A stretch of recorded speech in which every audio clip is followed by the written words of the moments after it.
Are you ready? Word to wise, grass only greener when it's fertilized. Gave them truth in these songs, they prefer to lies. Destiny beautiful, adrift in her purple lies. You can't see me, you Stevie, wondering how I reach more evolutions than Evie and make it look easy. Dream on, yeah. Dream on, Dreamweaver.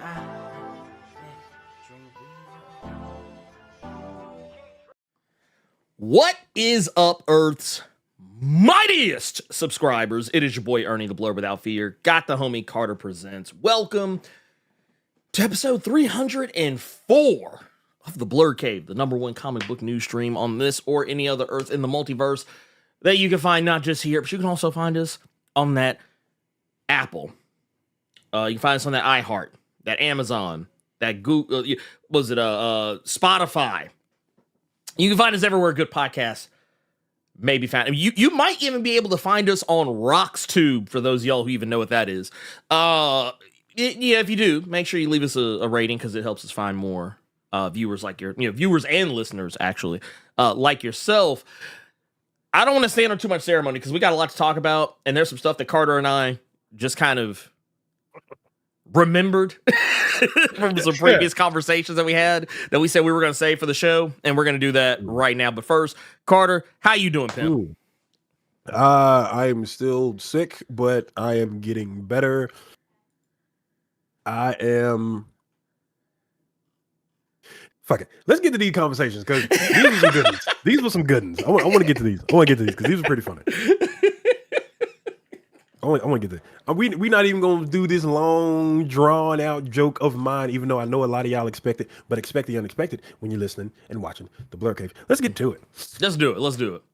So there's a couple of things. First off, let's address the thing that we talked about a few days ago first. Let's do that first because it's fresher in my head, if I'm being honest. Okay. So for those who don't know, and I actually do highly recommend you all go do this. So there's a channel called Near Mint Condition. I know a lot of you probably already know about it and probably are wondering why I'm talking to you about it like it's some new thing. It's not. It's been around for a while. But I think Uncanny Omar has been doing Near Mint Condition probably either as long as I've been doing Blerd Without Fear, maybe longer. I don't remember exactly. But I don't know, maybe I might be misremembering, but I always feel like he and I started about roughly the same time. Or at least relatively close to. And for everyone who doesn't know, real quick, real fast, if there's an omnibus that you want, if there's a treasury edition that you want, if there's any kind of collected deluxe hardcover, absolute anything that you want, it's getting sent to Uncanny Omar at Near Mint Condition for him to review and show all of you, so at least you know what you're spending your money on. You see how it looks, what's in it, the build quality of the Omni or the Absolute or anything like that.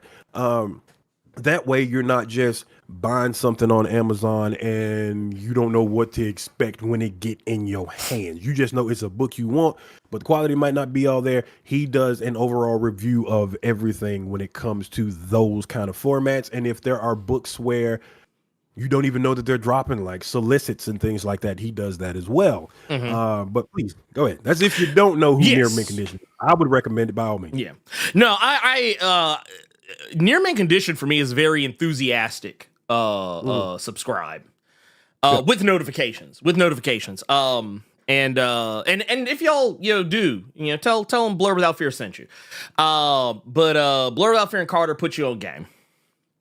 Or as Chat GPT and Gemini and Google Pixel tell you, blurred them. Blerd and his sometimes more often than not co-host Carter. That is some I'm not gonna lie.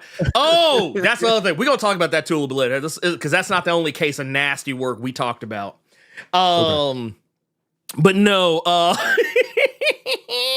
Blerd and Associates. Right? Okay, so and before I forget, because I just saw Bird Nerd, make sure to hit me back on Discord. I sent you a message about your stuff. Our company. I sent you a message. Blerd. So far, the only person I've actually gotten a hold of is Nerd Large. Nerd Large is the only one I've actually gotten a hold of. So Bird Nerd hit me back on Discord. Also, Deck It Out and Triple Dot 31. I couldn't find y'all on Discord, so come find me on Discord. Blerd and his League of Extraordinary Gentlemen. What league? It's only two of us, even though I really do like that movie. I do like that the movie. League Is of Extraordinary Gentlemen. Can I ask you a question about that movie just real quick? I'm not trying to divert us so much, but like, I know that it gets panned a lot, Which I don't understand. because I thought it was good. Actually, I thought the movie was solid. I thought it was actually a pretty solid fucking movie. I will say though, it does that thing that movies do that I'm like, man, y'all might want to hold this clip till y'all know something. It does that thing where the game is on. Like they're like, oh yeah, no, we getting a sequel. We getting a sequel, goddamn. And it's like, to this day, I was waiting on that. I didn't even know a sequel was supposed to be coming, and then because I had it on DVD, and I was one of them real quick listen to them DVD commentaries. So when the dude directing the movie is telling you that the sequel is coming with Quartermain coming back and the League's gonna come back to fight aliens this time, I said, "Oh, I can't wait for this sequel." Never came. nah, that shit ain't happening, pal. You get that up. Get up. Oh, yeah, Sean Connery out here saying Africa won't let him die. Yeah, Look, Africa won't let you die, but Warner Brothers will. sure shit would. Warner Brothers was like, nah, he can stay dead. Warner Brothers looked at that motherfucker like Ivan Drago said, man, if he dies, he dies. I swear to God. See, now I wanna watch. Is that movie on your server? Now I want to watch that motherfucker. Well, I would actually cut that shit on in Discord today. What, talking about League? Mm-hmm. Yeah, League's in there. Oh yeah, let's get to watch. Yeah. Oh yeah, no, League is definitely in there. 100% in there. But no, what I was gonna say is, yeah, you kind of get us back on track here. Yep. So, reason why we brought up Uncanny Omar and Near Man Conditions, because they do this thing where the people who would be behind organizing what omnibus collections get sorted, they recently did a thing. It's usually like a poll that they do. Yes. And the poll in question, let me tell y'all something. I would have to disown some of y'all. Okay, wait, before you do it, I'd have to disown some of y'all. Okay, so let me help you all out. Go more context. Okay. So they do this poll. They've been doing it for several years now. They release it to the public, and people get to vote on. And I'm gonna go about how they did it this year when I voted. It was 10. You can vote on 10. I'm gonna help you out. Bucks. Okay. Actually, I'm gonna help you out, but first I gotta turn this part on. If it'll, there it is. Yeah. Okay, the poll this year ran from April 28th to May 8th, received 2,700 votes. And what you're voting on is basically what omnibuses from Marvel specifically that you want them to come out with. And they do listen to the Near Mint Condition channel because the way it works is one of Ernie's favorite runs, the Innocenti Daredevil, once it started hitting their poll, it was #1 2 years in a row. And then this year, the omnibus finally came out for it. So the way they explain it is that they will do certain books if they see that there are a lot of people there that are voting on it that want that thing. If it was something that was already coming anyway, they might move the date up for it. But if it was something that they didn't even know that people wanted, they might actually maybe look at it. The poll had 653 different fucking runs on that thing. I'm talking like one of the things I'd voted on was a Bishop omnibus that was everything from when he showed up to the little stuff that he had this and that, like here and there and things like that. But it's encompassing everything that Marvel and Disney currently have, and you all have to, and I have to specify that part. It's everything that they have now. So now I'm gonna leave it to Ernie because Ernie forgot to vote. But Yeah, I was watching the stream live when they showed you it was the top 60 that were the most voted on. And Ernie, I'm gonna leave it to you. Did we want to say, or would it be better to wait? What's that? Because there were. Let me see if I can find. Yeah, here it is. I was going back and looking for. Mhm. I was going back and looking for an image just to kind of show you what kind of give you an idea what we're talking about. So they also have like near misses on there, like shit that almost made the list. Yes. Yeah, shit that almost made the cut but didn't quite cut the mustard. Like right here, Ghost Rider, Danny Ketch Volume 3, the Siege of Darkness arc. That was up there. Yeah, it literally needed 3 more people. Yes. 3, that's what it means when it says 3 first place votes, because this is everybody voting on it. Yeah. So it literally needed me, Ernie, and Trap God Thanos to put Ghost Rider Danny Ketch, and it would have made the top 60, just to give you all an example. Also, I'm mad at myself. I'm actually extra mad that I didn't vote now, because one of the books I really wanted, that new X-Men Academy X, the Kyle and Yoss joint, I fucking love that series. I'm mad as fuck right now. I am tight. I'm feeling tight right now. I'm gonna tell you all what made Ernie even more mad. Oh Lord, It was the fact. No, before you know it, it was the fact that 3 of my books made top 10. Yeah. So here, I'm gonna pull this up. So this right here, this is what Carter sent me. So I see him in the top 20. I don't know why people want so number 20, Road to the Messiah Complex. Everything from X-Men that led to the Messiah Complex. Amazing Spider-Man Big Time Volume 1. They want all of Big Time collect in one big omnibus. That was number 19 for all of you all that are listening. Daredevil by Dennis O'Neil and Miller. Didn't know people really wanted that Daredevil run like that. I mean, I like the Denny O'Neil shit, but like, I'm not gonna hold you. Like, man, I'm trying not to be ugly here. Because I have where to go. Like one of the earliest omnis I have for Daredevil is the Frank Miller and Klaus Janson joint. Okay. That's like, let me pull this off the shelf real quick without breaking my fucking wrist. Like, this is the earliest.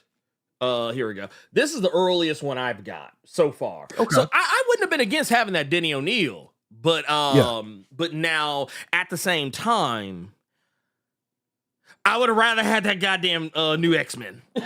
Yeah.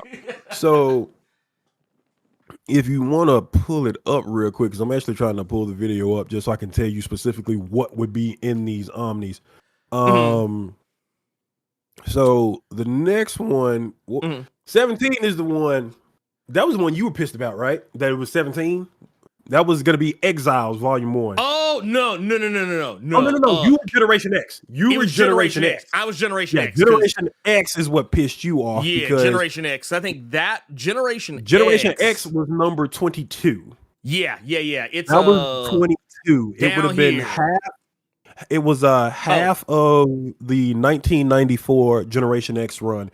It would collect the Core of the Phalanx Covenant crossover that introduces characters. It would have been Uncanny X-Men from 1963, X-Men from 91, and then Generation X from 1994, issues 1 through 32. Yeah, because I think it would have had the issues from Phalanx Covenant where Sync and them show up, and they show like it's the first time you see Banshee and Emma Frost like really like bringing the team together, like that the earliest portions of it. Like that's where like you start seeing like Sync and Husk and everybody else. But no, I'm tight about that because I'm sorry, some of these books can kiss my ass. Why is Quasar up here?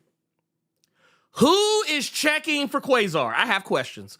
I have a lot, but no, that's not the most egregious offender. Fuck that. So one thing I want to say to your Generation X point, because they always, because one thing they did in the previous video was they showed you the books that Marvel actually put out and where they ranked in the previous poll. And there were books that were like number 39 and shit that Marvel still put an omnibus for. So with this one, it was number 22 this year. It was number 21 last year. It was 21 in 2023, and it was number 35 in 2022. So it's steady been going up. So you might get your Generation X.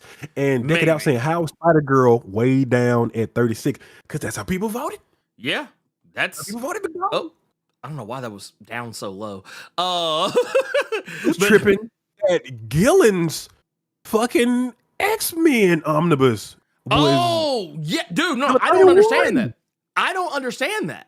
I don't understand any of this. Like, okay.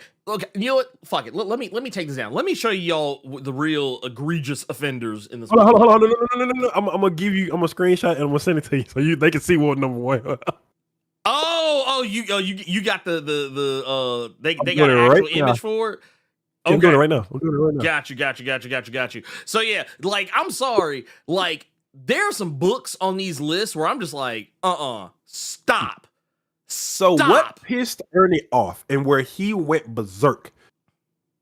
Okay, you know what? I want to do the top 10 because I do want to tell them the top 10 because my books hit top 10. So I want to tell you all real quick, real fast. So top 10, ladies and gentlemen, of the most fan voted omnis that they give to Marvel. Then Marvel takes those into consideration and they either put them out or push the dates up on them. Number 10, Punisher by Greg Rucka.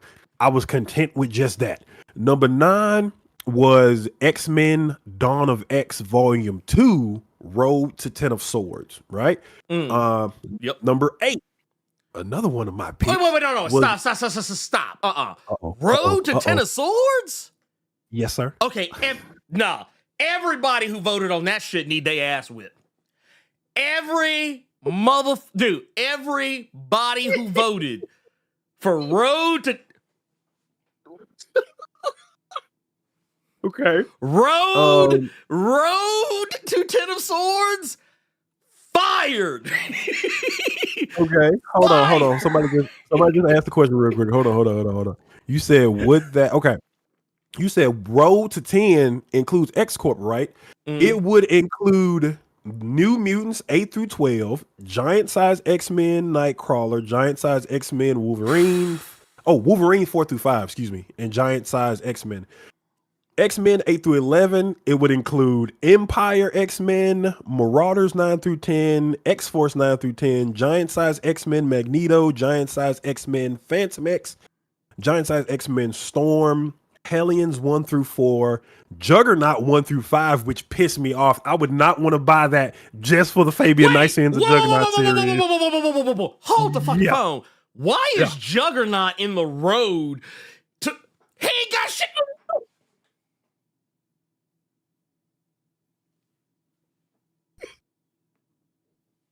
I don't want to buy that book just for that. X-Men Fantastic Four 1 through 4, X Factor 1 through 3, and Cable 1 through 4. That's leading up to Road to Ten of Swords. I don't know why. Jugs ain't raised no sword. He wasn't even allowed on Krakoa at that point. But we ain't gonna talk about it. If that's the reason why they fucking put that shit in there. Because of that one scene where he said, where Charles told him he couldn't come to. Okay, so number 10, Punisher Greg Rucka. Number 9, X-Men Dawn of X Volume 2, Road to Ten of Swords. Number 8, which is another one that I voted for, was X-Force by Chris Kyle and Clayton, by Kyle and Yost. Yes. That was another one I voted for, okay? Number 7 was X-Men Blue and Gold Volume 2. Number 6 was X-Men Messiah Complex, just a huge omnibus of Messiah Complex.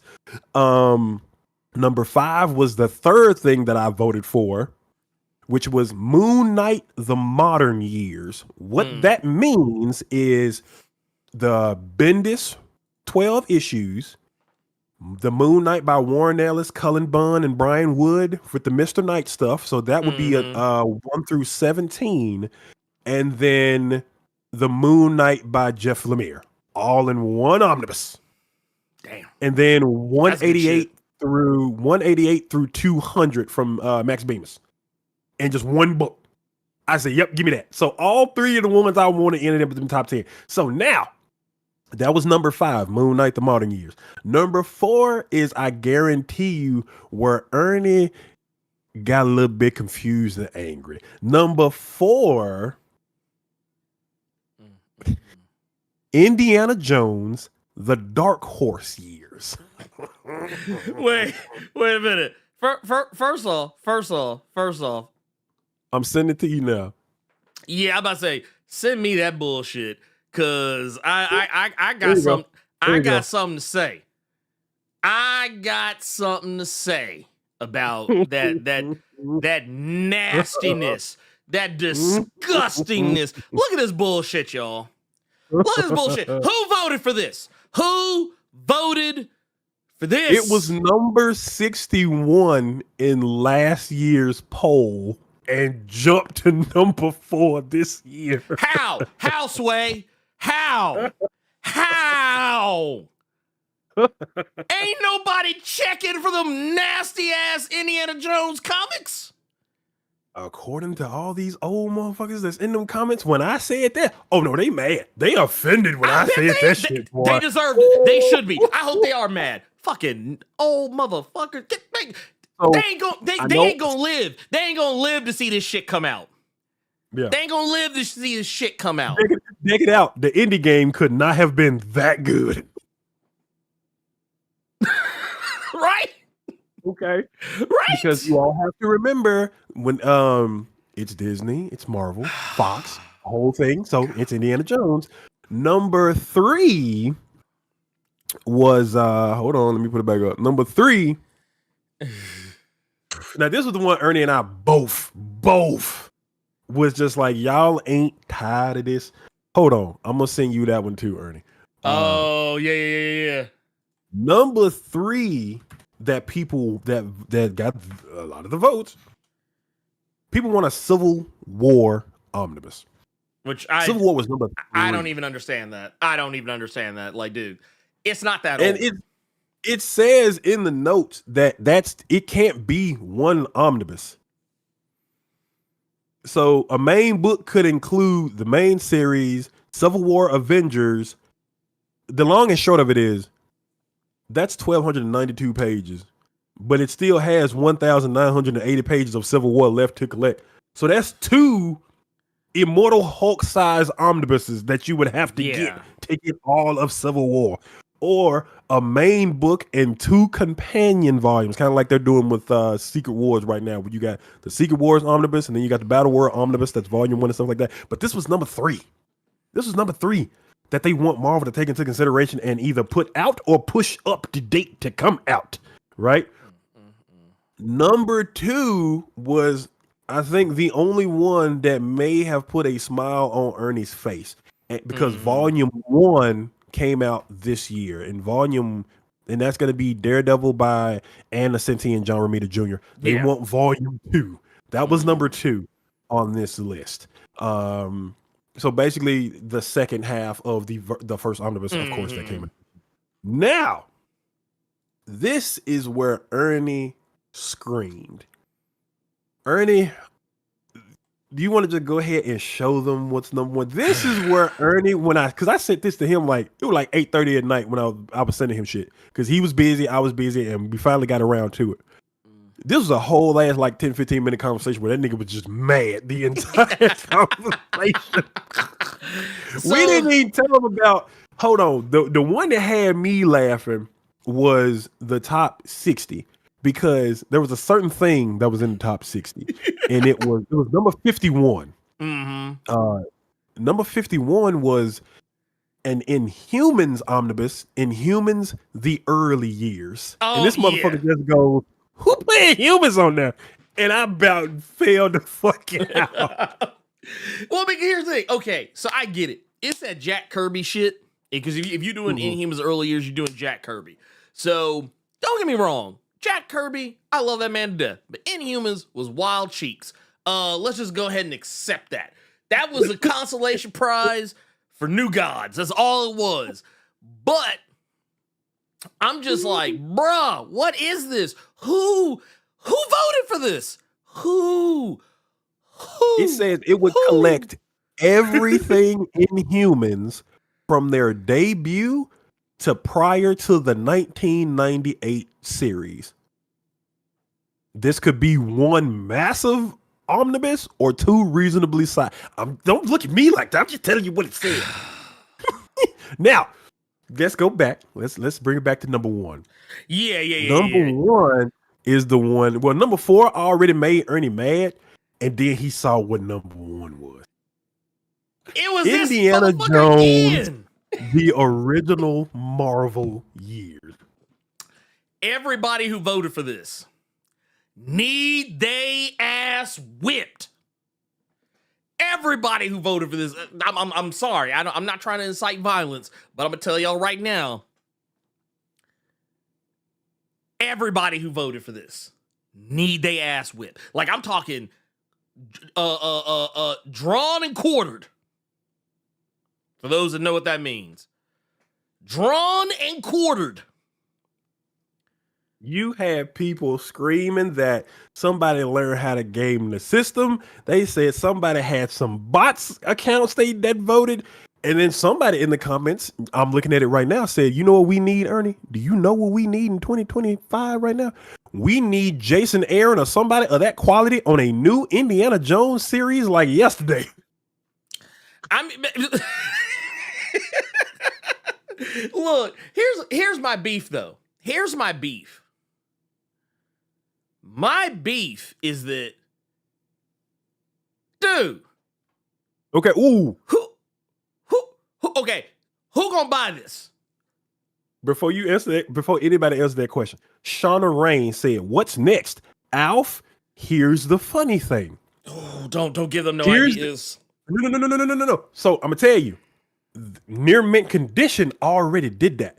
Because before they showed Indiana Jones had actually gotten the number one spot, they trolled everybody in the chat and actually said number one was Alf. Man, I ain't gonna lie. People got cussed. Pissed. And then they said, we were just kidding. Indiana Jones, the original Marvel years, which I would assume is damn near worse. Yeah, but no, I would rather have had Alf. I would rather have had Alf. Because at least Alf would be funny. God damn it. I can't stand this shit. Dude, you know what? Tiger Eyes, y'all need to come talk to me. Y'all need to come talk to me because y'all letting y'all. So, I'm gonna ask y'all like I asked Ernie. Because they, like I said, they did 653 different titles and runs collected that people could have voted for. So my question to Ernie, which made me laugh even harder, even though I had a throat ache, so I don't like that you did that. I said, who's really to blame here? Near Mint Condition and Tiger Eyes and Crushing Crisis and all these people that made the poll for people to vote on? Or the actual people that voted on it? So apparently somebody in the chat said some Indiana Jones fan went to the Indiana Jones Reddits and just told them to like, look at this. But I'm gonna ask y'all, who's to blame? The people that made the poll or the old people that voted for it? That's my only question. Those comments are full of Indiana Jones. Ooh, Indiana Jones, let's go. Man, I'm gonna tell y'all right now, y'all they need to contact me. They need to come talk to me because I set them straight. I was set straight. I'd be like, ain't nobody buying this shit. Y'all gonna be making this shit for nothing. Y'all ain't gonna make no money off this. You ain't gonna make no money off this. It's gonna cost y'all more to print that bullshit. It's gonna be mub. Because here's the thing, and this is it's kind of partially why I don't like fan voting, because people vote with their nostalgia, but don't actually pay when the time comes to pay. I'm like this. Look, you want Indiana Jones? Crowdfund that shit. Put it up on crowdfund and see if anybody want it. Because I'm going to tell you right now, that's going to be your answer. That's going to be your answer right there. That's your ass right there. Because I promise you, that shit is not going to make no money. I promise you. They gonna print that book, and guess what's gonna happen? Crickets. Like when the book come out, that's all they gonna hear. That's all they gonna hear is some crickets. That's all they gonna hear is some crickets. They be like, ooh, okay. We see, they expecting when the book come out, all the Indiana Jones, they gonna come rushing to buy the book on some type shit, and it ain't gonna happen. No, you gonna look, it's gonna be one of these. You fucked up. Somebody said they got their fingers crossed since 2 Indiana Jones omnis made it in top 5. They said they hope there's gonna be a foreword in there by Harrison Ford. Man, man, I can't stand some of y'all motherfucking nerds. Ugh. So this is not a guarantee that they're gonna put it out, but it's a guarantee that they're looking now. No, what Triple Dot said, this is absolutely positively perfect. What happened?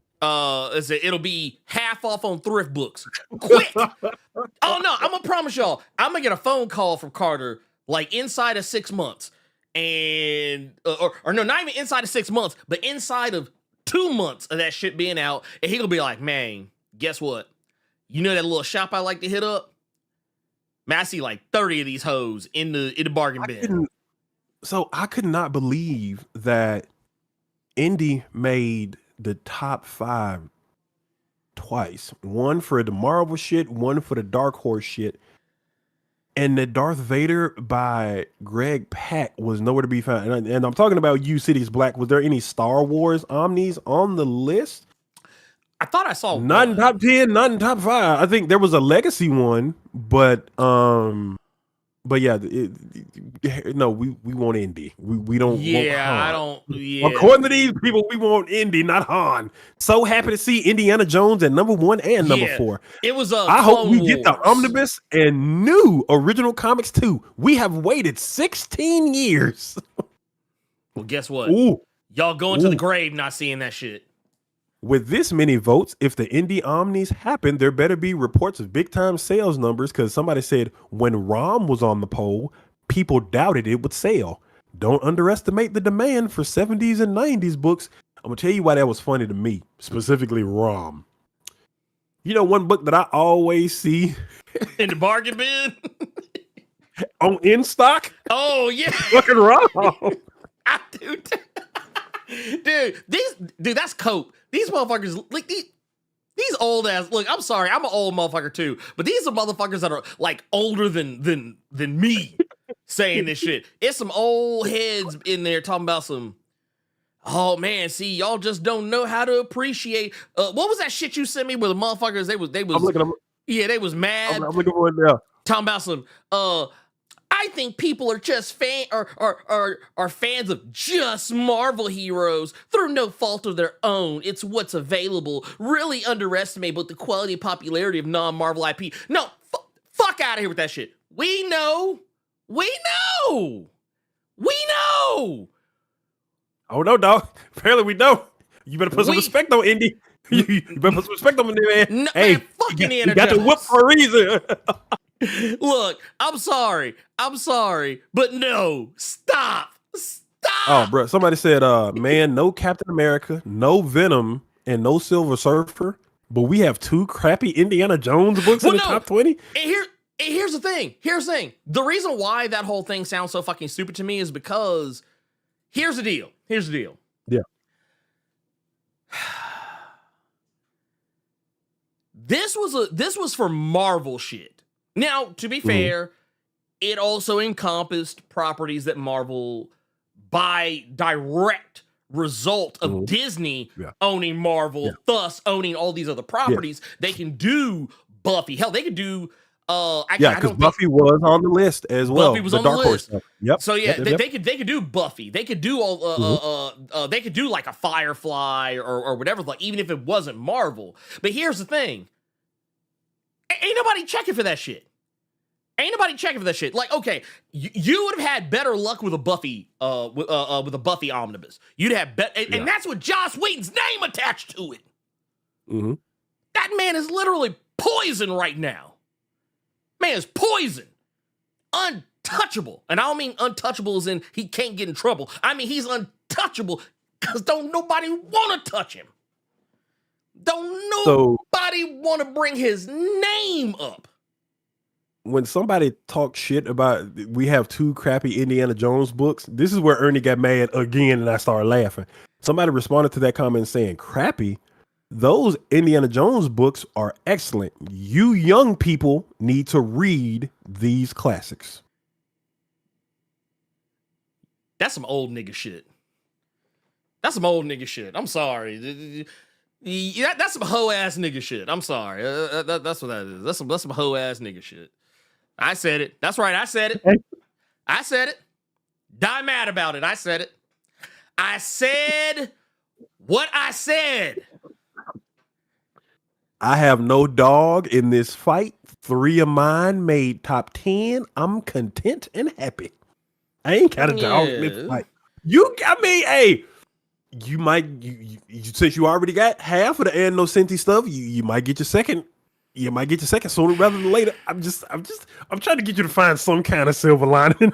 No, that's all some bullshit. But the Indiana Jones of it all just got him mad. No. See, we ain't doing this no more. No, Tiger Eyes, call me, goddammit, and we can set this shit straight. Call me. I'll set all y'all motherfuckers right. Cause y'all got these y'all are polling these old ass nerds. Motherfuckers on AARP and out here fucking it up for the rest of us. You'd have jacked it up for the rest of us. Ooh, you know, okay, there are some sickos that was like, because there was one dude, because here's the thing. Somebody was upset because they were like, man, I feel like I'm the only one who wants a Mike DaCosta Venom omnibus. And that's how I knew it was some sickos out there. For all of you all that don't know about the Mike Costa Venom stuff, that motherfucker he wants the Lee Price Venom in an omnibus. Get the fuck out of here. I'm like, you nasty motherfucker. That's what I knew was some sickos out here. Indiana Jones and Lee Price Venom? Who raised? Wait, what? What? Wait a minute. Ain't nothing but sickos. Who checking for Lee Price? Look, sickos and degenerates. That's all. Look, I'm sorry. Look, I'm sure that some of the people, some of the people in Omar's community are nice, law-abiding citizens. But some of y'all some goddamn sickos. Some of y'all is nasty, okay? I'm just sorry. I'm sorry. But look, I feel like don't fuck it up for those of us who still gonna be here to buy these books. That's all I'm saying. Okay? As a person who collects his fair share of omnibuses and hardcovers, don't mess this up for me.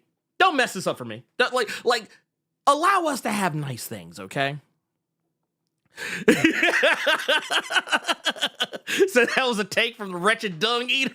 So that belongs to the look. I ain't gonna lie. As soon as I heard that take, all I heard was what was that shit? That fucking that shit we saw when you were showing me them goddamn. What was that shit? When you were showing me the tarnish out there, when you said the shit looked like. As soon as I heard that shit, all I heard was.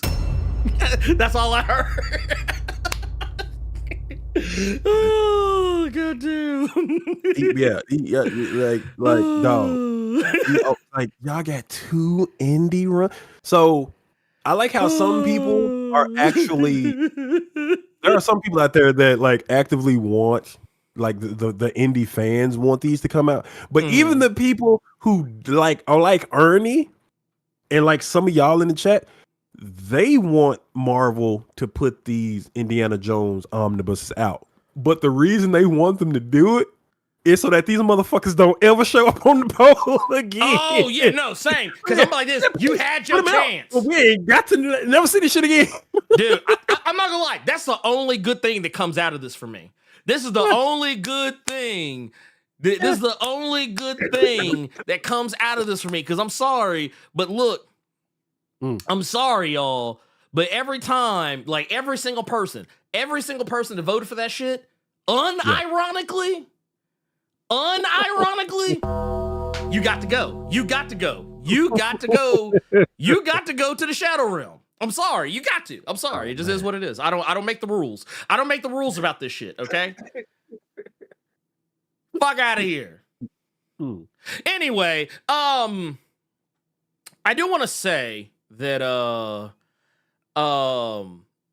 in spite. Ooh. Oh, wait, what's up? What you got? That was another one that showed up on the list. Because I see Rami Darwish. He just said that he voted for 2001 A Space Odyssey. That was another one that had Ernie Man. Indiana Jones in 2001 A Space Odyssey was in top 20. Well, here's the thing. I forgot that shit ever happened. I forgot the 2001 Space Odyssey was even a thing as a comic. Yeah, is what I mean to say. Yeah. But no, man, shit was wild.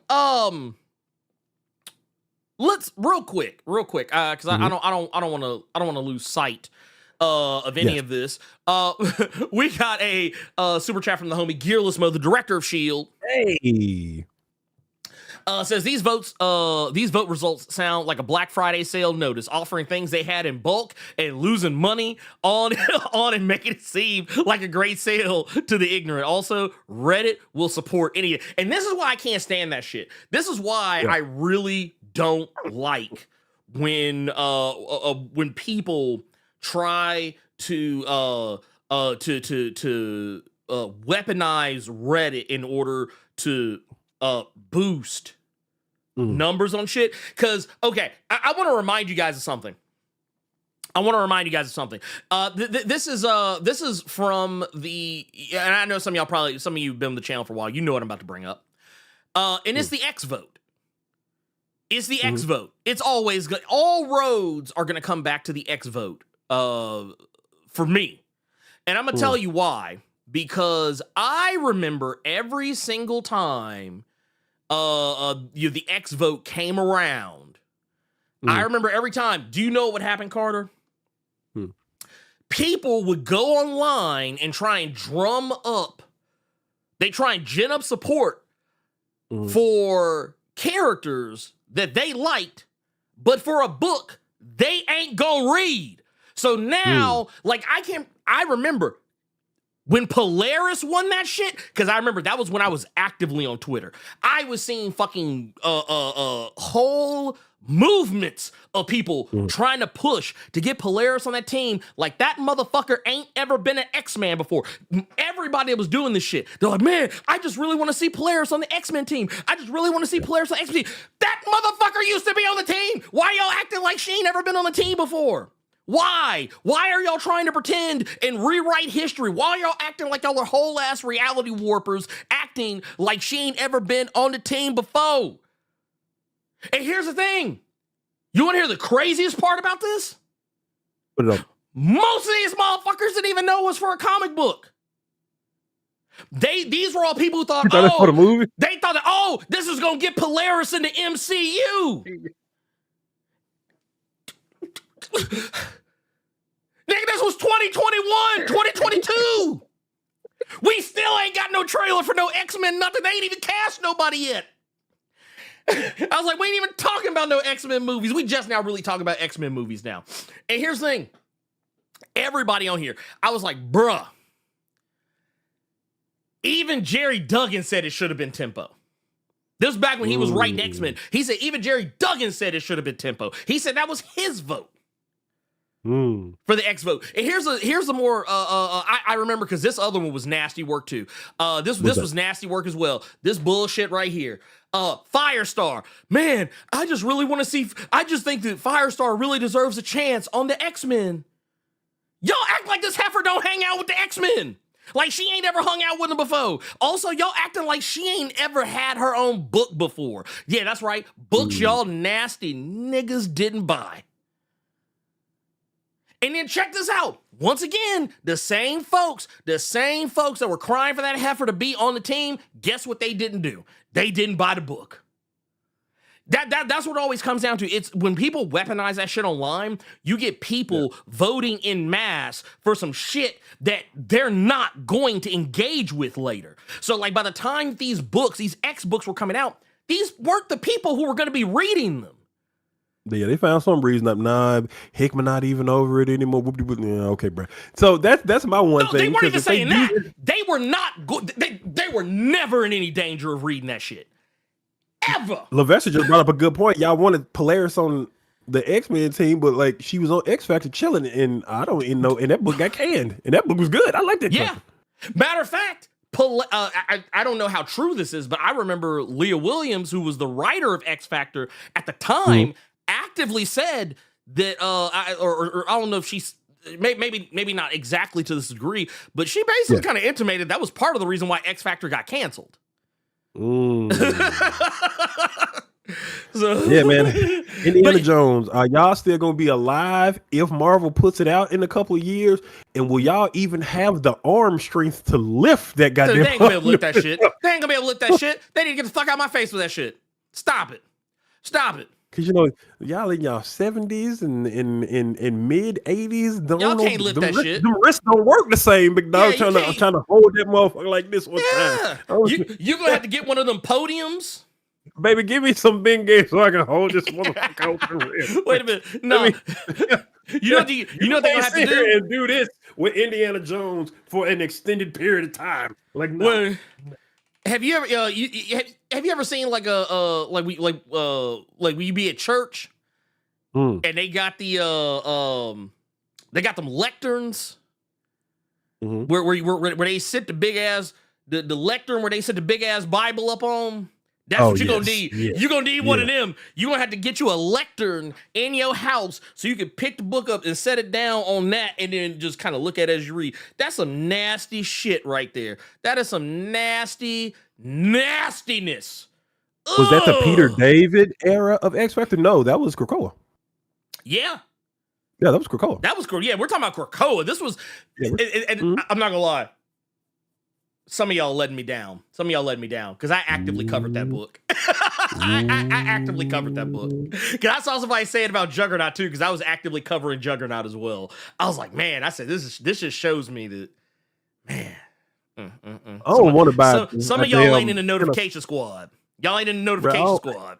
I don't want to buy Donna X Omnibus just for that Juggernaut, man. Man, what the fuck out of here with that Marvel, if you could re-release Beta Ray Bill for no reason whatsoever, just re-release that Juggernaut real quick. Well, just a little for Juggernaut, and you could even sneak in his kid's little was he had a little one shot I think or some shit like that or whatever, some bullshit. Yeah, you just if you want to pad the book out a little bit. I didn't even mean to stay on that particularly long, but I will say this: the other thing that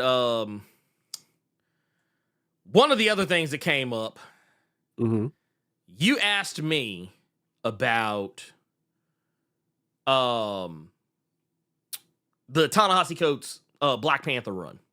Yes. So okay, real quick, real fast, y'all.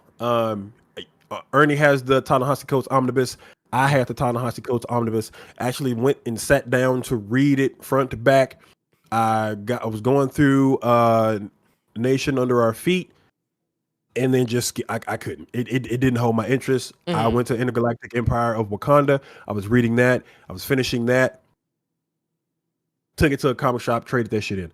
I ended up getting Rob Guillory's Farmhand. I got all of those, which the last arc it just started this week. And then you all saw it last week. I got the Black Panther Man Without Fear that I've been wanting, that I've been trying to find for a while. All I had to do was go on fucking eBay, funny enough. But Ernie and I were having a conversation because, he had already said it on here on like maybe 2 or 3 Blerd caves ago. I act like this is like 2 Fridays or something. But he said that, the Ta-Nehisi Coates stuff, you could tell, which is true. Reading the Ta-Nehisi Coates Black Panther, you could tell that he was a novelist. Yes. But my whole thing was when I was reading the Black Panther Man Without Fear, I was engaged throughout that entire book. and it was from David Liss. And David Liss is also a novelist, like Ta-Nehisi Coates is. And my whole thing was that Ta-Nehisi Coates run didn't really just grab me like I really wanted it to. Like the concept of the Intergalactic Empire and stuff like that, the concept was there. It's just the execution wasn't the best. And I'm a sucker for a good novel. I am. But it seemed like he didn't have help with how to properly structure that book into a actual comic. And Ernie and I were talking about this, where I was saying with the David Liss Man Without Fear stuff, you can clearly tell that that man's a novelist, but somebody was helping him how to properly structure that book. Let's go to Doom, the Doom one shot. Sanford Green, he had Hickman there to help him properly structure how to do that story. What was that young lady's name? That's Miss Marvel and Johnny. Iman Vellani. Thank you. She did the Miss Marvel Mutant Menace. She had help with how to structure it. Samir Prasada. Yes, CM Punk had his Drax series. Cullen Bunn helped him structure that. Yep. So I brought up those examples because David Liss, Black Panther, The Man Without Fear, you can tell he had help. It did not seem like Ta-Nehisi Coates really had anyone helping him or showing him how to properly make how he writes books into a comic book. And I feel like that Marvel kind of hold him if that was the case, because I look at the Black Panther stuff. I don't see anybody talk about his Cap run because they say it's wordy and it's more of the same from the Black Panther stuff. So that was a conversation that Ernie and I had. But please go off. You're muted. My bad, sorry. Yeah. I was letting you get shit off. But no, the thing I often like to remind people of is that basically Black Panther, the Black Panther series that Ta-Nehisi Coates did, he basically pulled a Chris Claremont is what happened, and I don't blame anybody for not liking that. Because I actually didn't know this until many years later in life. And by many years later in life, I mean like within the last few years, I didn't realize that there were people out there who did not like the way Chris Claremont wrote X-Men. I mean, not saying that they hated the stories, but they hated the way that he structured them, like in terms of dialogue, because it wasn't the dialogue was bad, but they felt that there was way too much talking, which sounds kind of like nasty work when you really think about like, oh man, what are you trying to say? You just don't like reading? But no, it kind of reminds me of Jonathan Hickman in Gods. Remember, we talked about that. We talked about that. We talked about how in Hickman's Gods, there were moments where it was like, bro, I ain't reading all that. Now, I will say this: I don't think Chris Claremont ever did anything that was so egregious to me that like I felt like, oh man, this is ooh no, there's no way. Like I don't think he ever reached that level of fuckery, so to speak. But I'm actually, and I really just I'm pulling this up because I actually want to just highlight this part. Like I don't think he ever pulled any shit like this, like where it's like, oh man, just a long ass like just, ooh Lord, this a whole page of a book. I don't think he ever did anything quite like this, per se. However, some of his issues, like here, I'll pull this one up, like, or maybe this probably is the best example here. Let's do this one. Yeah. So like, this where it was like, it would just be a lot of talking. Like here, let's, like you would see like just a wall of text, just like, it's like going all the way up and down. I don't think he was really that egregious at the end of the day when it really like ultimately comes down to it. But I will say, because he was a novelist, he would sometimes like here, I think, is this one? Yeah, right here. Like he would kind of like make liberal usage of like narration boxes. And he would oftentimes like kind of have those things like kind of interspersed. I think, is this one? Well, this is just a lot of motherfuckers talking right here too. But yeah, it's like motherfuckers having whole ass conversations. Not a lot of the dialogue really broken up. It's like people kind of having long or not even long, but I would even say more closer to medium size like conversations, and before someone else responds. It was. I don't have a problem with it personally. It doesn't. Yeah. It doesn't bother me. But I get why some people don't like it, because it is like, okay, like right here. Here's a decent enough example. Like right here, you got this. This is actually from his first issue of Uncanny X-Men. This was Uncanny X-Men 94, I believe. And like you say right here, it's like he used to write this shit like it was a fucking book. He would have narrations, he'd have the characters doing their thing. But here's the thing though. So you know how nowadays you don't get thought bubbles anymore? Not really. Everything is like a narrative box. Like, which is why sometimes I get why some people find it tricky sometimes figuring out who's talking a lot of the time. Because what they'll do is, in lieu of thought bubbles were replaced with the same narrative boxes that you see on here. Like, if this was a comic that came out today, this would be Cyclops narrating. Or rarely do we ever get comics where the narrator is not a character. You know, like I will say one book that I think did it more recently that I thought was really interesting and kind of threw me for a loop. I went back and was rereading Ed Brubaker and Sean Phillips' Criminal. And the first volume of that, it's not the characters narrating the story. It's actually like somebody. It's not. It's literally just an actual narrator, like that is not involved in the story at all. But then when you get to the next volume, it's actually the characters doing it, as opposed to an unseen narrator or whatever. And I get that. Like, I don't have a problem with it, and like there's nothing really wrong with it. But like, we're talking about Chris Claremont at a time where you would see both. Like in the same, like I don't have it on this page, but in the same breath that you would see all these narration boxes, you could also see someone having thought bubbles as well on top of regular dialogue. So it becomes a thing where it does kind of almost look like a wall of text. And like I said, I like when you told me why you didn't get quite as jiggy with Black Panther, I totally understood why. Yeah. Because when I read Black Panther, I enjoyed it. Don't get me wrong. I enjoyed it. Loved every second of it. But there was a lot of talking in that shit. I'm not going to sit here and pretend. My thing, and what really irked me, because just to keep it a buck, I enjoyed Intergalactic Empire of Wakanda more so than A Nation of Their Feet. But there were several instances of where, and again, I love a good novel, but there were several instances of him getting his novel, how it was him writing a story, how he writes stories. And then you would get to the end of an issue and it's just this big ass wall of text about the world and the characters that are going to be at play and giving us history and lore dumps and things like that. And those big, it irked the fuck out of me because I would have liked to have seen that. I would actually have seen that as opposed to reading the big ass wall of it. You know what I mean? Yeah. Well, it's like here. I think this might be correct me if I'm wrong. This might be a better representation of like here. Like you've got the two characters here talking. This is literally just like them standing around. It's a pretty big wall of text. It's a pretty big wall of text, which, I mean, in this particular instance, it makes sense for this to be here because, there's no action. There's no, like, anything crazy going on. There's two motherfuckers having a conversation. However, I can see why, like, if somebody saw that, because when I read a comic, I get like this.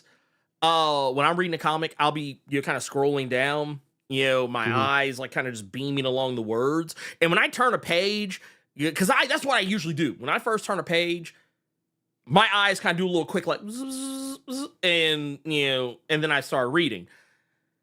If my eyes scan that shit and I see like all this, I'm like, okay, let me turn my lizard brain off so I can actually like, get what I'm saying, get what they're saying here, because I'm like, I'm mentally preparing myself to do a lot of reading.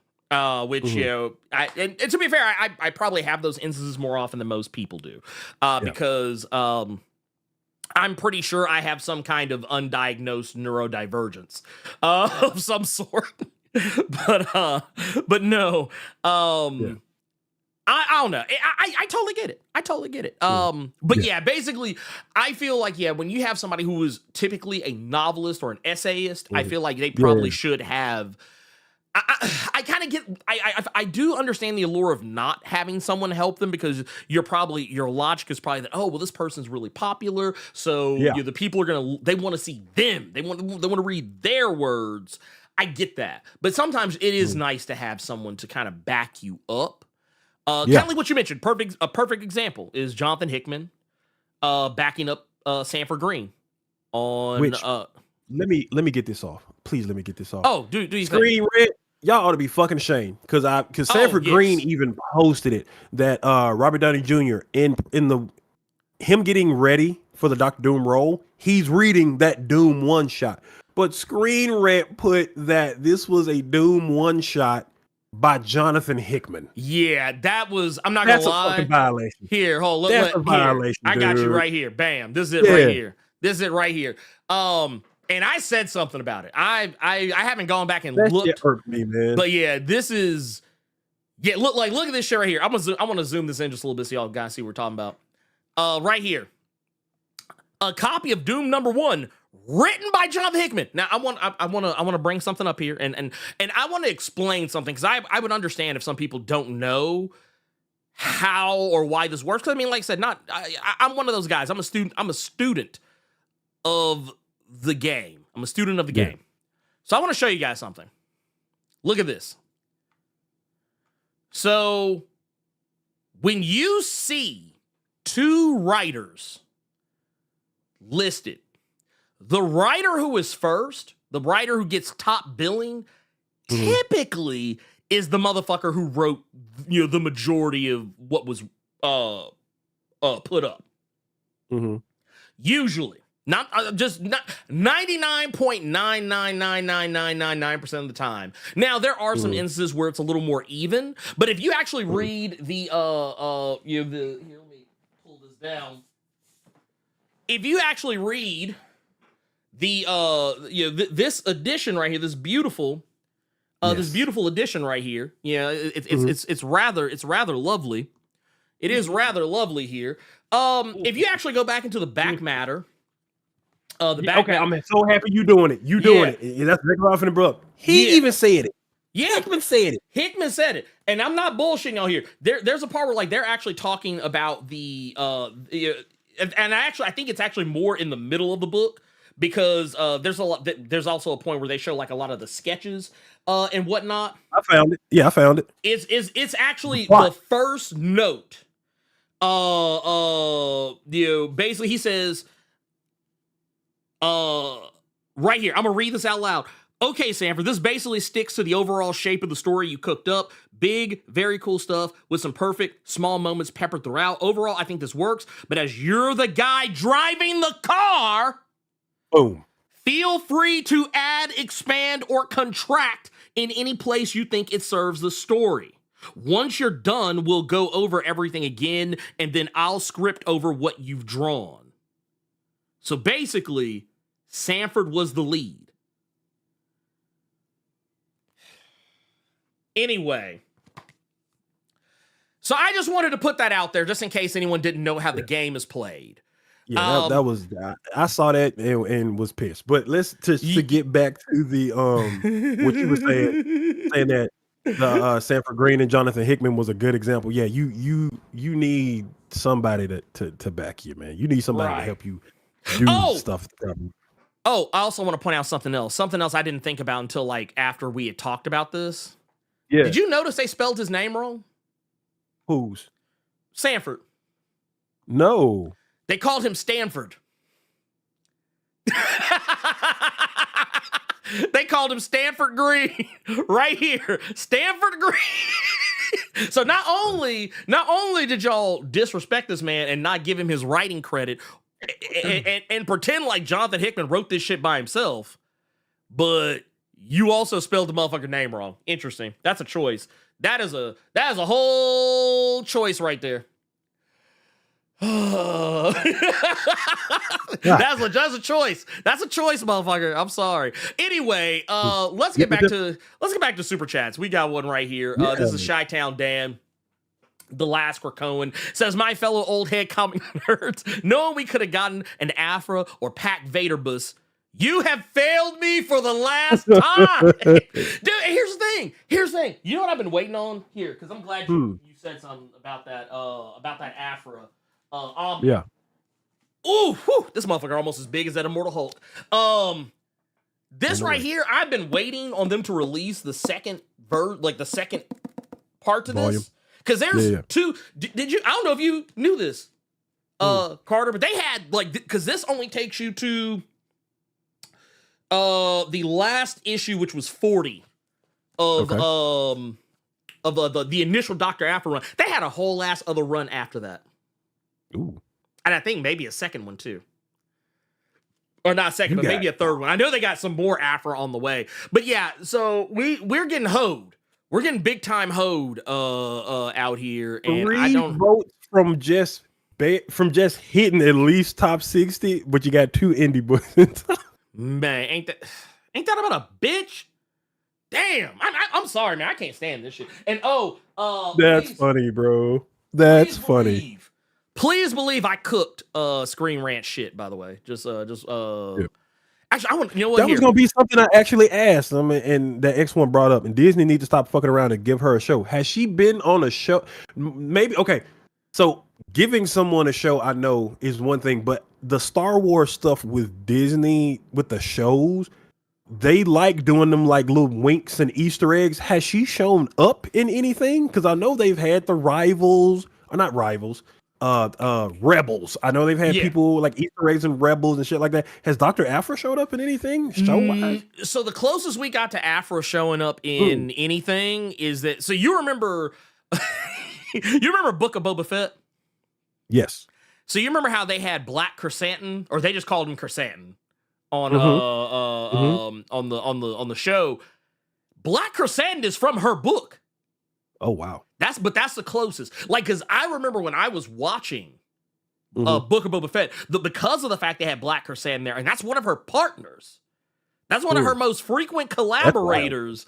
And there was a point where I was like, oh, I wonder if he's gonna like call her in, like when they were doing all the. I was like, or are they gonna at least have a nod or a mention? Nothing. Yeah. They never break. And here's the thing: to my understanding, she's one of the most popular new characters in Star Wars, even more than Black Chrysanthemum. I was like, dude, y'all need to stop. Wow. But no, that shit's wild to me. Also, by the way, damn, I kind of slick ratioed Screen Rant on this, even though not that many people engage with it, dude. So that post that they made got like 20 likes and 4 comments, and all of them are cooking Screen Rant shit. One of them being me. Hold up. Wait, look at this shit. Look at this shit. Said Sanford, not Stanford. Green also wrote, you hacks. They also tagged that motherfucker. Yeah. You know what said? First you spell Sanford's Green's name wrong, but you also don't properly credit him. Do better. Like that was wild. But like I reposted them and got more engagement, and I had a slow day on Threads that day, so that is insane to me. Also, what we got here, we got another one here. Yeah. LP3 says, much love to the cave. Are you, Ernie and Carter, surprised that Ultimate Spider-Man was nominated for an Eisner? It seemed to have mixed reviews. I'm not surprised. Where? Yeah, I was about to say, that ain't a shock. What? No, that is the top dog when it comes to Spider-Man book sales right now, dude. I think the Amazing actually beat it with the beginning of the new 8 shit. deaths. Yeah, the 8 deaths of Spider-Man or whatever the fuck. I think that first issue beat Ultimate. But nah, dude, Ultimate Spider-Man is selling like hotcakes. Jonathan Hickman doing his thing on that book. Oh yeah. That ain't a shock. That boy said mixed. Mixed where? I think, you know what I think? I will say this. I have talked to some people who they've kind of soured on it. Well, not soured, but now they're kind of like, they're not as high on it as they used to be. But no, it's I think that only person I knew that didn't fuck with it was Trap God Thanos sitting here. Like, that's the only mix I know. Yeah. Well, I mean, and I think it's okay, but like I have waxed and waned on the book with the phases of the moon, because sometimes it's doing shit that, like, okay, I'll put it like this. When people say it's doing something new, I'm like, not really. I mean, It's just kind of reheating leftovers that everybody been asking for. I was like, that's about it. But the thing is, it's Ultimate Spider-Man, while it may be good, it's up against some stiff ass fucking competition, in my opinion. Because right now, because you know who else is up? No. So here, I'm gonna pull this up just real quick. Let me see. So right here, bam. So Department of Truth. Department of Truth. Ram V Detective is on there. Why? Yeah. Well, I didn't read all of it, but the little bit I read was actually pretty decent. I actually like the current detective a little bit more. I like the current detective a little bit more. Yeah. Tom Taylor doing this thing on that right now. Tom Taylor doing this thing right now. Yeah, that's the better one. Fantastic Four by Ryan North, totally deserved. Okay. Because that book, this might be the best Fantastic Four I've read in a long time. Oh wow. Okay. And then I'm not as familiar with Santos sisters. I'd have to check that one out. But Wonder Woman by Tom King, oh no, that's stiff competition. Yeah. Somebody mad. Somebody, because wasn't somebody shitting on that Wonder Woman book? I'm sure, dude. I've encountered tons of people who don't like that book. I've encountered tons of people in the comments or in the Discord or something, because there's somebody that do not like. Yeah, they do not like that Wonder Woman. That's funny. But you want to see some other wild shit? Yeah. Look at Best New Series. Absolute Batman. Oh boy. Okay. Minor Arcana by Jeff Lemire. Oh, I gotta look into that. Power Fantasy. I didn't know Joey Esposito was up for a fucking Eisner. That's funny. Yeah, I used to listen to Joey Esposito on the IGN comic podcast way back. Oh yeah, Power Fantasy. Okay. Yeah. Uncanny Valley from Tony Fleeks. Oh yeah, dude. Look, I'm telling y'all, man. It's here. Let's see. That's publication for kids, publication for teens, humor. I think after this, it kind of gets more into like the more like off the beaten path stuff. But I will say, when you get down to where to go? Here's right here. Best writer. Let me see. Okay, Tom King, alrighty. Ram V, that's a violation. Kelly Thompson, do the same. Dawn Runner was cold. I didn't see Dawn Runner right there. Yeah. I just saw Rare Flavors. I wasn't paying attention. Oh yeah. Okay. I gotta blow the Discord screen up. It's on my other monitor. Best James Tynion, Something is Killing the Children. Wind, Blue Book. Gene Wen Yang. Okay. I like seeing them on there because I know they were doing Superman for a little bit. Okay. Yeah. So yeah, that's I'm here for it. Ram V, Kelly Thompson. So okay, you finna get mad because I know you did bring up Dawn Runner. Let me see. The One Hand, Universal Monsters, Creatures from the Black Lagoon. I didn't read that either. Yeah, I didn't read. I feel like it's either gonna be Tom or it's gonna be Kelly. I think I'm kind of. So the only reason that well, you know what? Yeah, actually, honestly, and this is coming from a guy self-proclaimed president of the James Tynion the Fourth fan club. Even I'm sitting here like, man, I ain't gonna lie, Tom King and Kelly been out here like just cooking. I could see Kelly just coming in there and just cutting them at the knees for real. Just like look with that look with that big ass fucking coming that big ass fucking buster sword. Just cut the knees right off of everybody. Yeah. And then you got down here. This is like best writer artist. Okay, they putting respect on Nick Dragotta. I do like that for best penciler or inker. Okay. Not artist though. That's strange. But okay. Yeah. Well, so what they're doing here, this is like the people who are like, this is like combinations right here. This is combinations. But like here, Nick Dragotta, he's getting his flowers for Absolute Batman. And Javier Rodriguez getting theirs for Zatanna bringing down the house. Or Bring Down the House. I don't know why. I guess I was thinking about that movie. Movie, you got me straight tripping, boo. Right? But you want to see some wild shit? You want to see? Look, don't get me wrong. All these are cold. Hayden Sherman. If Hayden Sherman don't win this shit, actually, I'm not gonna hold you. It could either go to Hayden Sherman or Evan Cagle. But yeah, I'm gonna tell you, don't Tula Latte with some of that distillery shit and Helen of Windhorn, man. See, She can draw some Skinemax for you. Oh yeah, no. And you know what? Because it's gonna be some nasty motherfuckers probably voting on this shit. Tula probably gonna get that shit.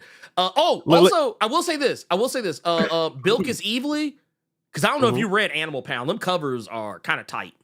No, okay. But I will also say this. The GOAT is on here for best coloring. Jordy Belair. Look how many books this motherfucker got up under him. Absolute Wonder Woman, Birds of Prey, John Constantine, Hellblazer, Dead in America, The Nice House by the Sea, City Beneath Her Feet, The Exorcism of 1600 Pen, World Tree, G.I. Joe, Duke. This motherfucker just be everywhere. This is a coloring motherfucker. This is a coloring motherfucker. That's one way to describe something. The color motherfucker right there. Okay, yeah, you gotta have that somewhere on your trophy. The coloring motherfucker. Coloring motherfucker. Maybe that might be the name of the Blerd Award this year. I gotta check out Bill Quist. I gotta check out Bill Quist if you all are saying that. Every time I see that name, I think of Bill Quist from American Gods and think of somebody finna go in the Forbidden Shadow Realm. Oh, so, yeah, no, 100%. But they got the rest of it just it goes down to like best lettering, which I never really in the words of someone who once told me this, I never think much about lettering because the only time people notice lettering is when it's bad. So there you go. People only notice bad lettering. No one ever notices. Like, I mean, it's not to say lettering isn't important, but it's one of those things that, like, unless somebody fucks up, you ain't gonna pay it that much attention. Or like, and when I say fuck up, I mean like putting shit in the wrong place, not having word bubbles in their proper order, or where like a comic that has a lot of dialogue is difficult to read. As a person who just tried his hand at lettering, let me tell you, not easy. It's easy once you figure it out, but it's also way easier to fuck up. Let's get to our next week. We got what was this? We got one here from Nerd Large. Says, good tidings, Ernest Scared Blur and Carter. You know what I mean, Vern, and the rest of the Blur rolls. Oh my god, we got that not away spirit today. Wait, why isn't I saw motherfuckers dancing like they was in the juke joint on Centers when they was burning down the plantation? He said, if you know, you know. Also, you owe us 2 jingles. Oh, you right. You know what? Thank you for reminding me. Thank you, Nerd Large, for that. 1999. Dun, dun, dun, dun, dun. Belated super chat. And also shout out to Nerd Large for reminding me about that 1999 dun, dun, dun, dun, dun, dun, in a super chat. I did forget. That was actually legitimately on me. Also, shout out to Bone Factory with 5 says, Global Comics ever gets the Indiana Jones omnibus, I'll read 15 pages of it then, and then I'll read something good.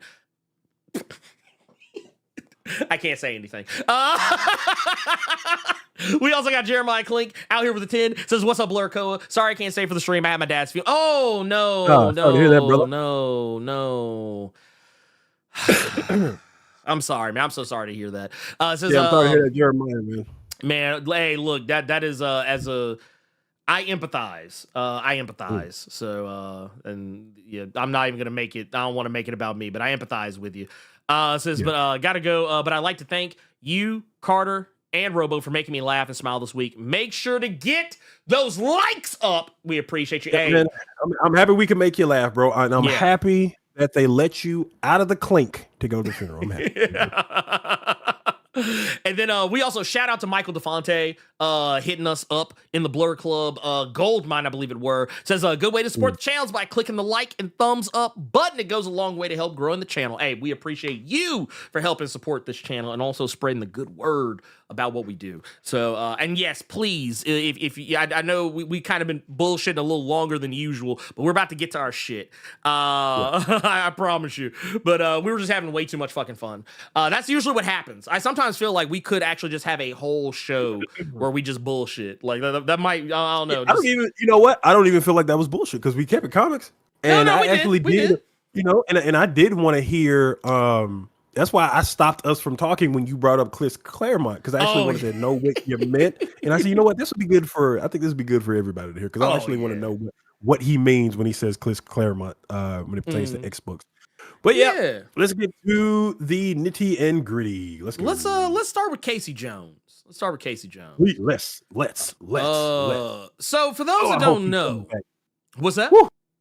I said I hope he comes back and fucks up that fat man who shot him. I truly hope.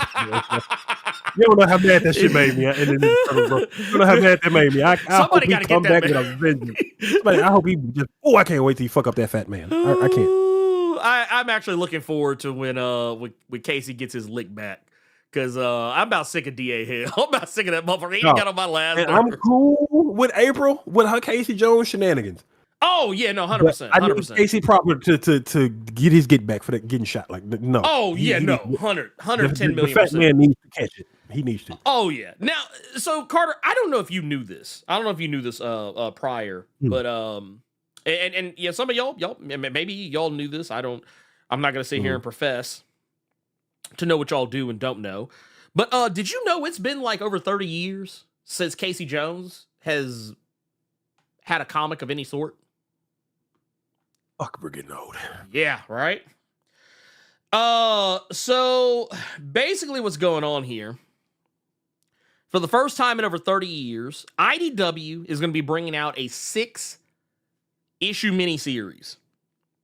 It's going to be Casey Jones, September 10. Now, this is going to be Alex Packnadell, who's going to be writing. And it's also going to be Aman K. Nahupan. I think is actually how that's said. But they worked on Green Arrow. Once again, I could be wrong. I don't know. Packnadell, wasn't that who did Sentinels recently? Yes, that was Sentinels, and also did Carnage, I believe.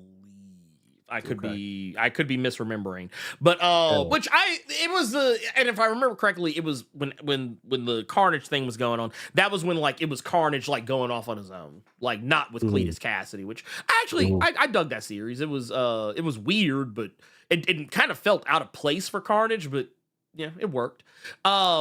But I'm interested to see what Alex can do with Casey Jones, because for those that don't know, Casey Jones, the actual last time we saw him, that motherfucker was laid up in a hospital bed, but because he got blown off by District Attorney Hale, who at this precise moment in time is running for mayor. He's running for mayor. Yeah, which is fine. That's fine. Maverick, yeah, here it is right here. Bam. That's the last time we saw Casey Jones getting blown off. He got shot. Who shot you? He done got laid down. Pimp down.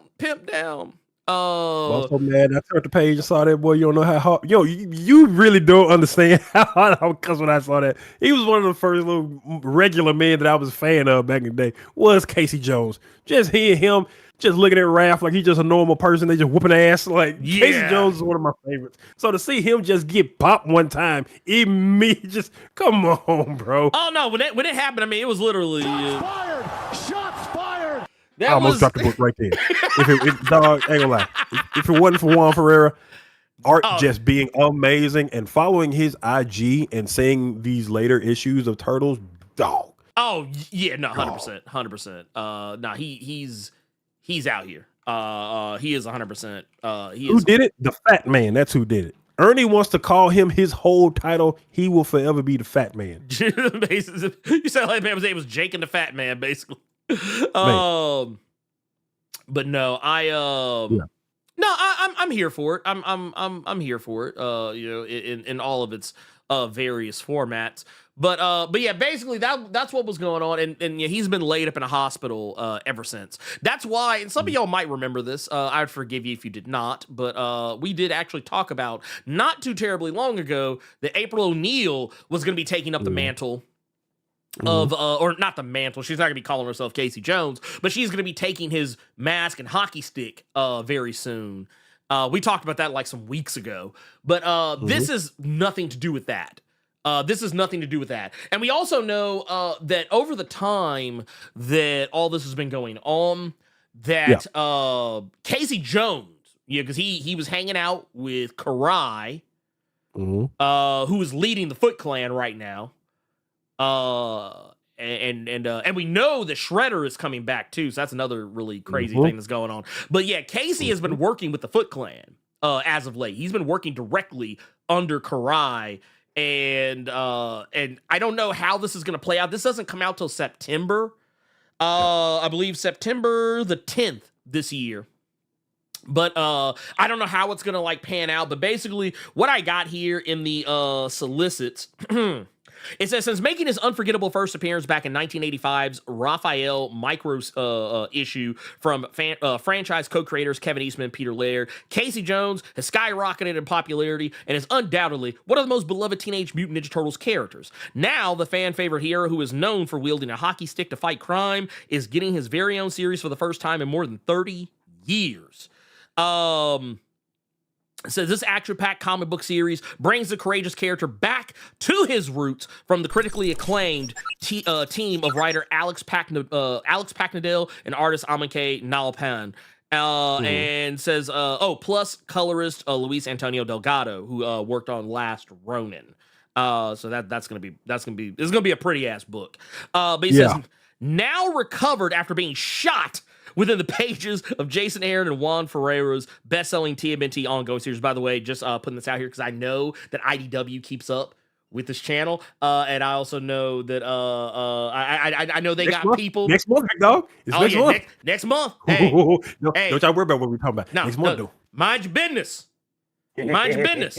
But I know IDW keeps up, so I'm just gonna say this. Y'all need to lock down Juan full time. I don't want to see Juan off this book. Chain that motherfucker to the desk.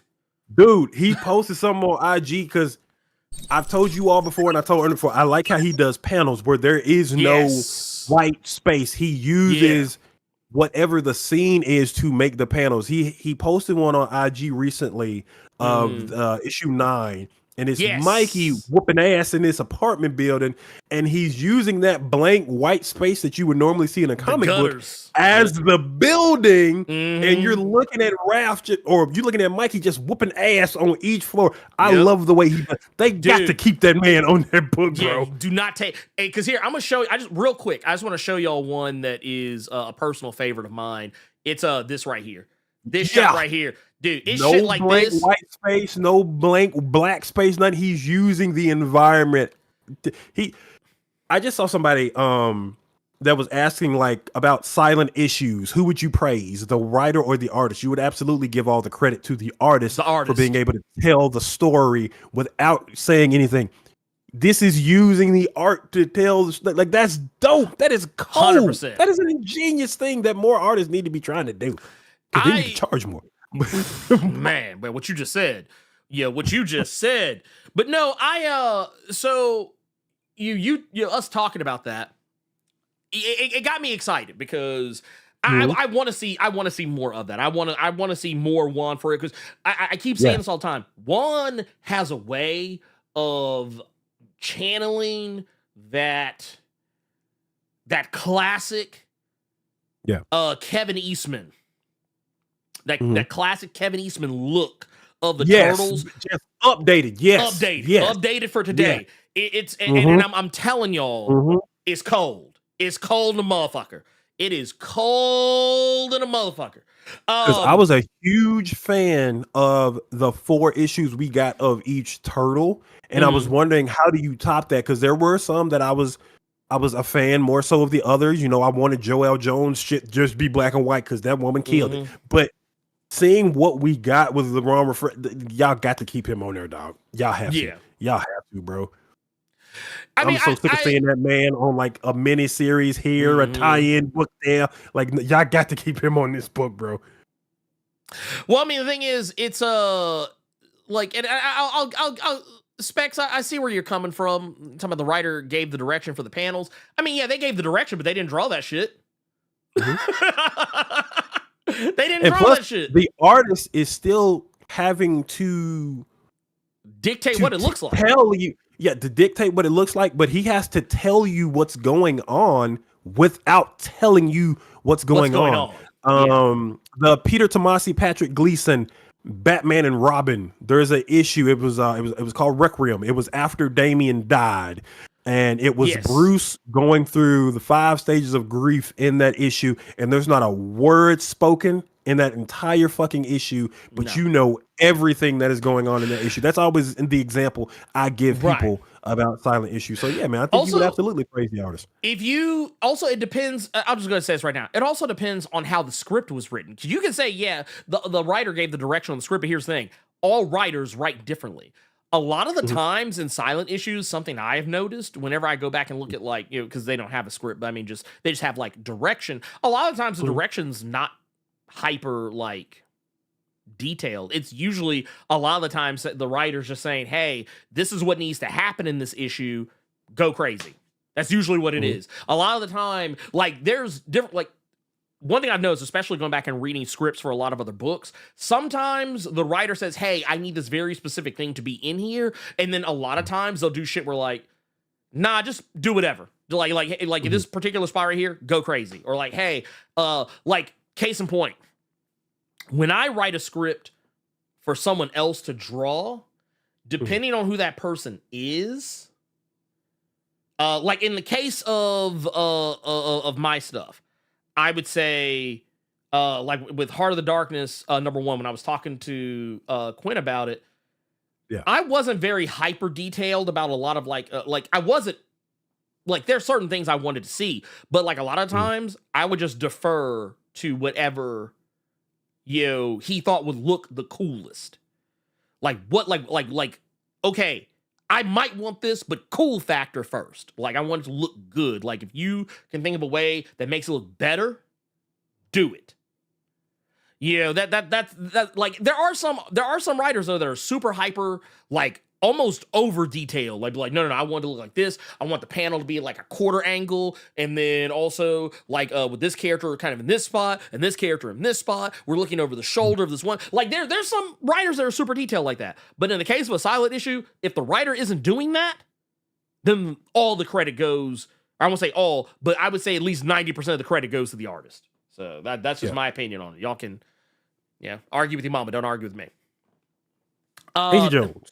Casey Jones says the vigilante heroes hitting the streets and doing everything he can to protect the people of New York City. But Raphael and April O'Neil are worried that he's pushing himself too hard, which I'm going to come back to that here in just a minute. Things will only get worse as a new strain of mutagen starts changing the landscape of the city, and an all-new frightening villain threatens everything Casey believes in. So... Okay. I just want to go, like, okay, so for those who don't remember, and I would forgive you because, honestly, if there's any one criticism I have about Sophie Campbell's TMNT run, which I don't have really, outside of, like, how the, outside of, like, maybe how the book kind of felt like it was racing to the finish line in those last like 10 or so issues. The only other criticism I actually had of it was Casey Jones. Not that like she did anything like inherently wrong to Casey Jones, but Casey Jones just took a backseat. Like Casey Jones, he was in the book, but he was very like in and out. But the reasoning behind it was that he was dealing with some shit. Like he was like going crazy. He was drinking and like he kind of started slick, almost acting like the Casey Jones from the animated series in some spots. Okay. But like also having gotten shot. Yeah, that's why he go hard in the paint. He just caught a bullet one time. Yeah. He's like, man, look. Prepare himself and train to make that fat man lose weight. He's gonna beat all the stretch marks out of the fat man with that bat and that hockey stick. Oh, yeah. Yeah, he about to get that Jose Canseco bat and go to town.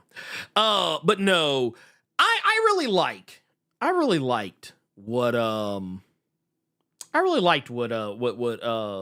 Jason's been doing with Casey, and not just Jason, but also I'm forgetting the name of the writer on Mutant Nation, but at this moment. But yeah, there's been a lot of really cool stuff that's been going on, kind of in the background that's kind of been building up to what Jason is doing with him.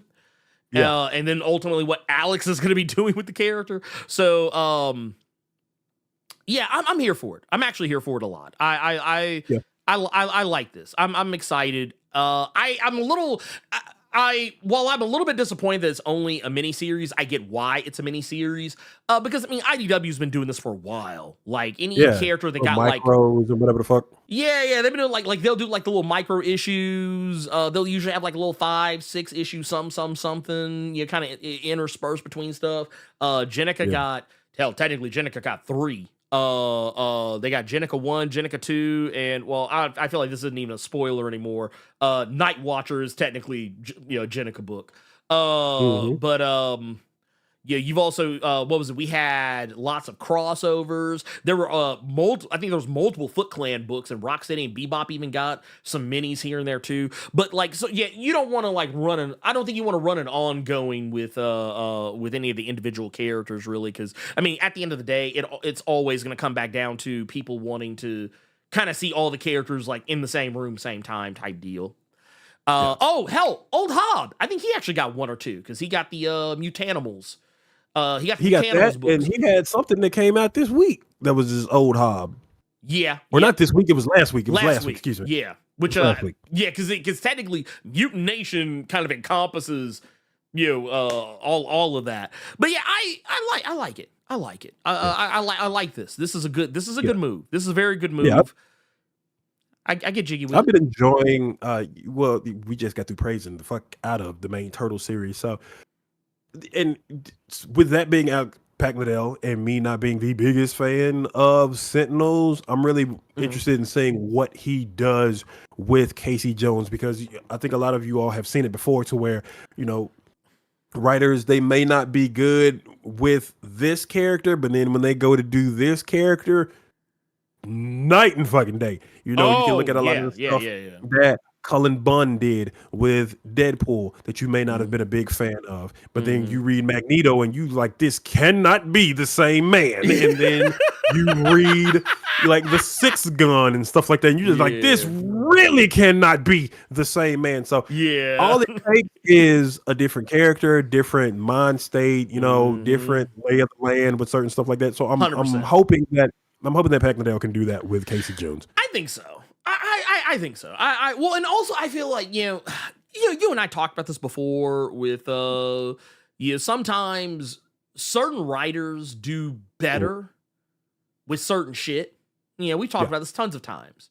There's been instances where there's one writer that will like one thing they do, like somewhere over, like what was it we used to always say about we've said this before about Tom King even. Like Tom King always works better when he just do whatever the fuck he wants.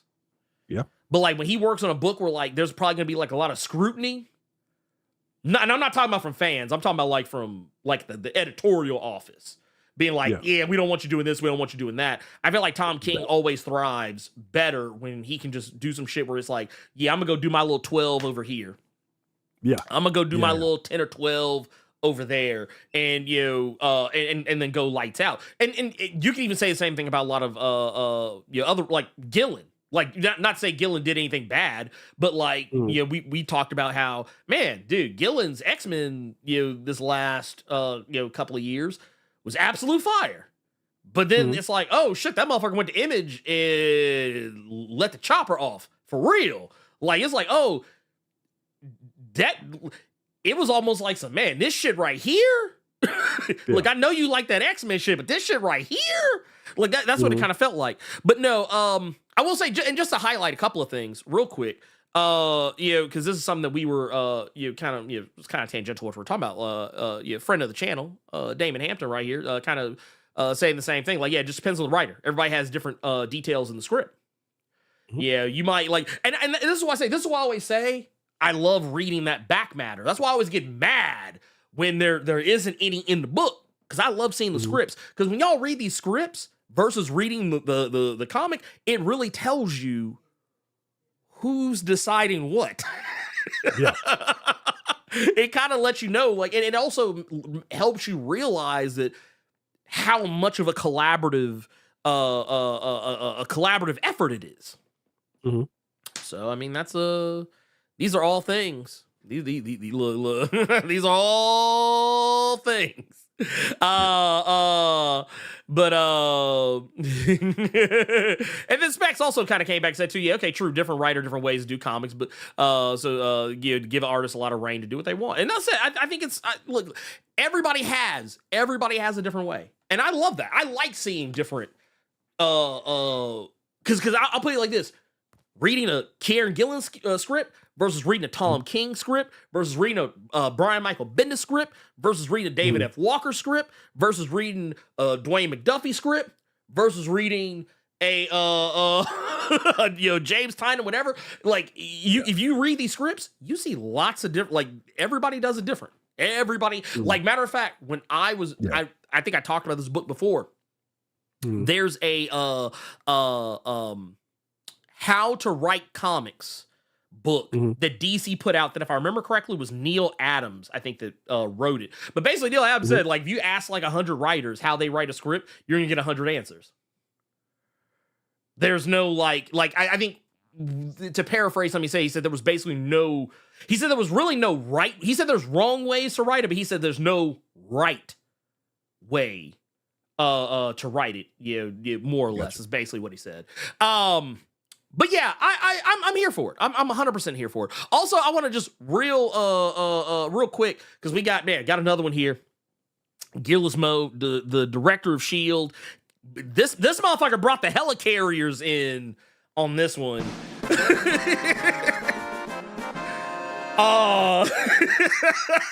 Why do I feel like I'm in was it Captain America Winter Soldier? Why do I feel like I'm in Captain America Winter Soldier and all the helicarriers just pulled up from out of nowhere? Not Winter Soldier, fucking Age of Ultron. Why do I feel like I'm Age of Ultron when all the helicarriers just pull up out of nowhere? Because I vote for a shooting shit stream. Get those likes up.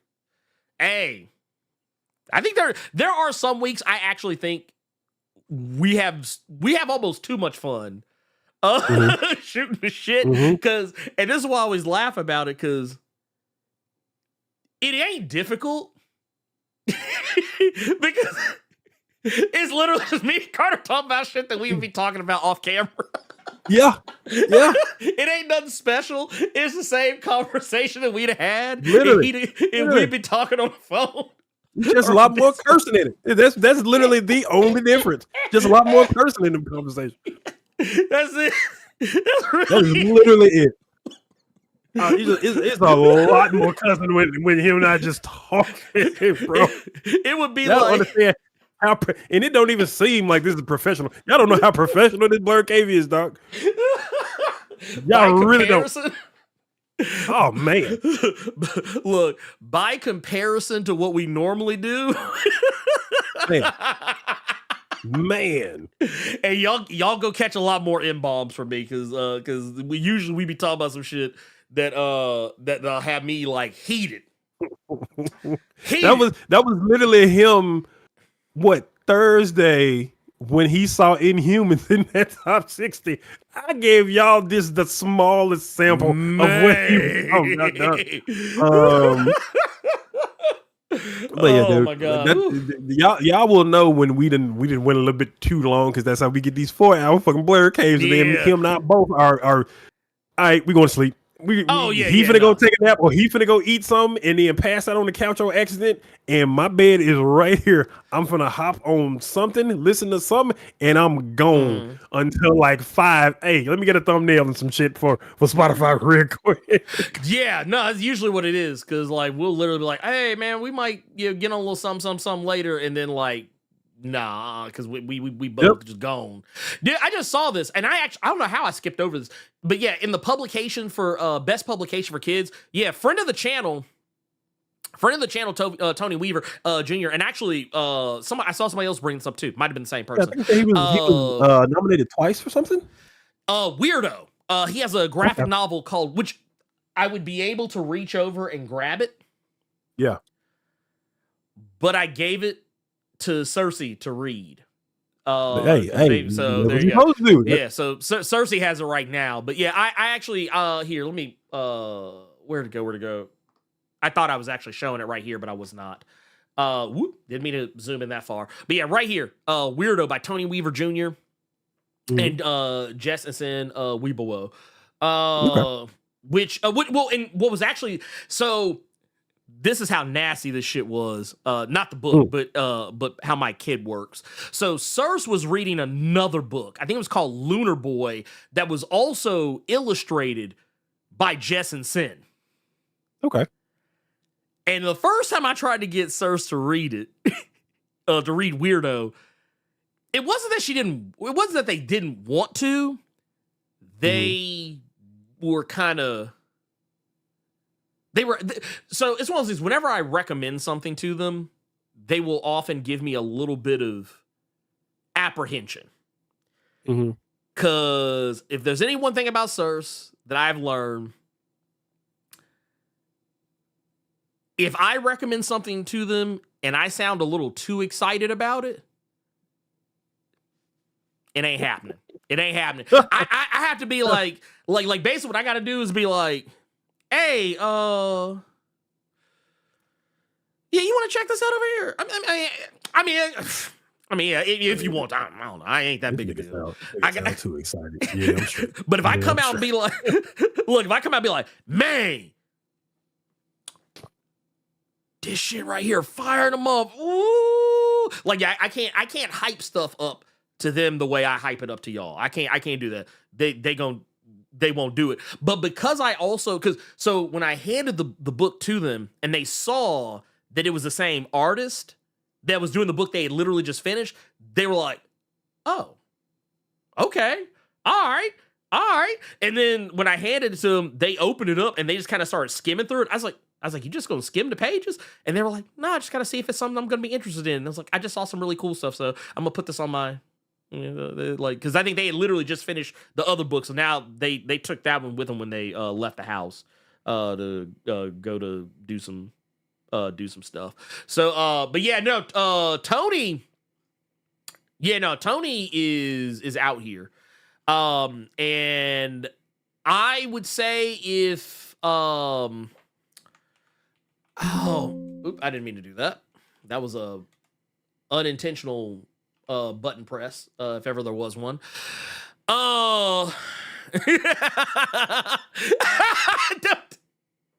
John Stewart, you ain't shit. You ain't shit.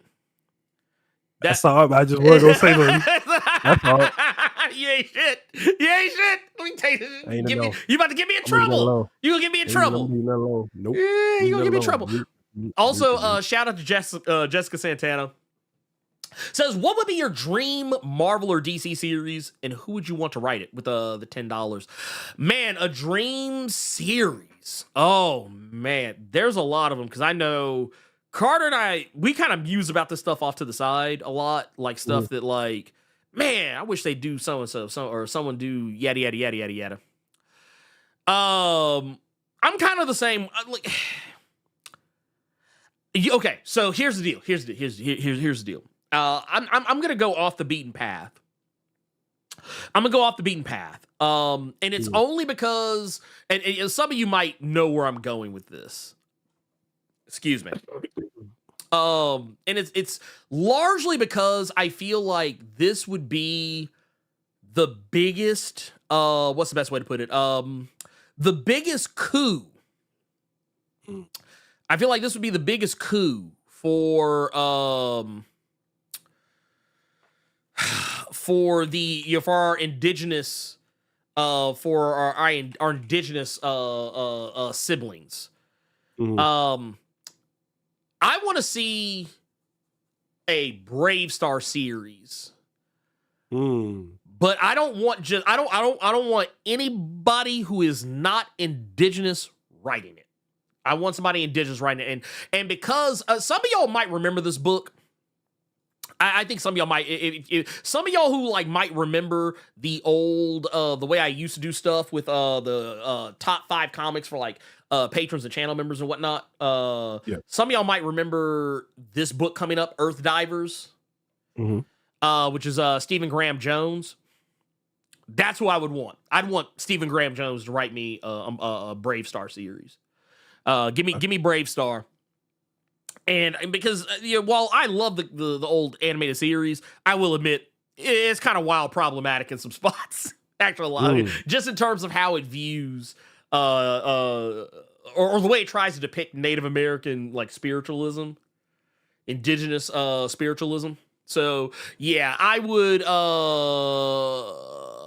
yeah.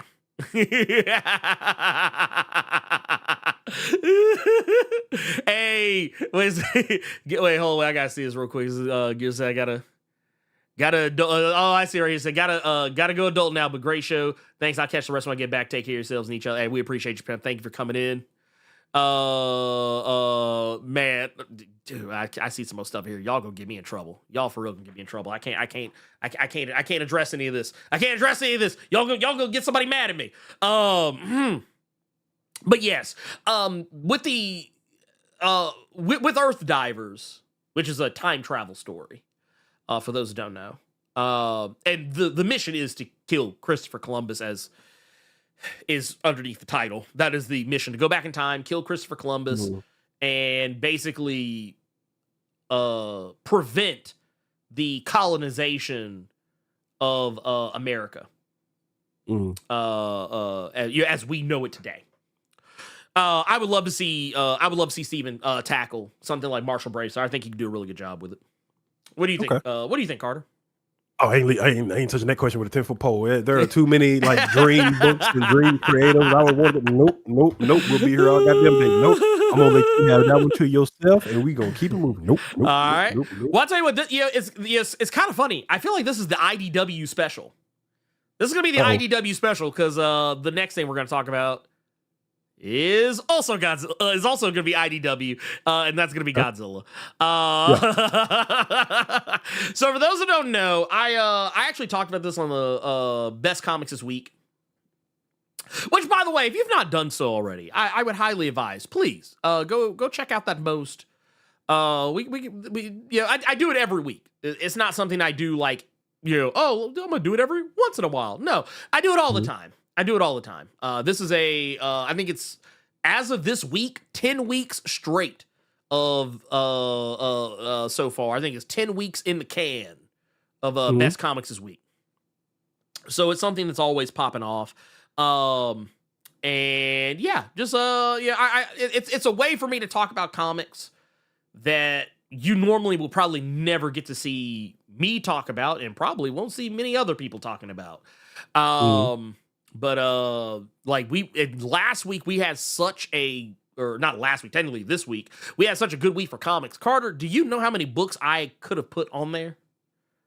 I think you said you said you could have put like 10 in the video. Yeah, I believe it's like I could have put 10, maybe even 11, because it was that this week. Hell, we had Transformers, we had Supergirl, had Battle Beast, had Absolute Batman. I think there was an issue of Did Absolute Superman come out this week too? I think. Shit, I think there was Absolute Superman could have maybe wound up on this motherfucker. There was there was a lot of good books that came out. Oh, and then what was it? Exquisite Corpses. There was. I was a fashion school serial killer came out this week. Was fire. It was a lot of good books. There's one book you ain't mentioned yet, and I didn't see it in your top comics of the week, and I'm like, which one? That was kind of a violation. Gwenpool came out this week. Some motherfuckers are always trying to ice skate on me. No. Gwenpool, no thank you. I'm good. I don't need that. But yeah, so you guys ever talk about Feral? So here's the thing. We've talked about it in passing, but we haven't talked about it in like, honestly, because I think Feral is still running right now. And that's the thing that shocked the hell out of me about Feral. Yeah, I did not expect Feral to be as long as it is. You're right. I was not expecting that at all. Well, I think it was off the strength of Stray Dogs. Stray Dogs. Yeah, because honestly, I'm shocked Stray Dogs didn't get more books. I was shocked but you know what? I think because Feral, I'm not gonna hold you. While I love Stray Dogs a lot, I think Feral hits harder.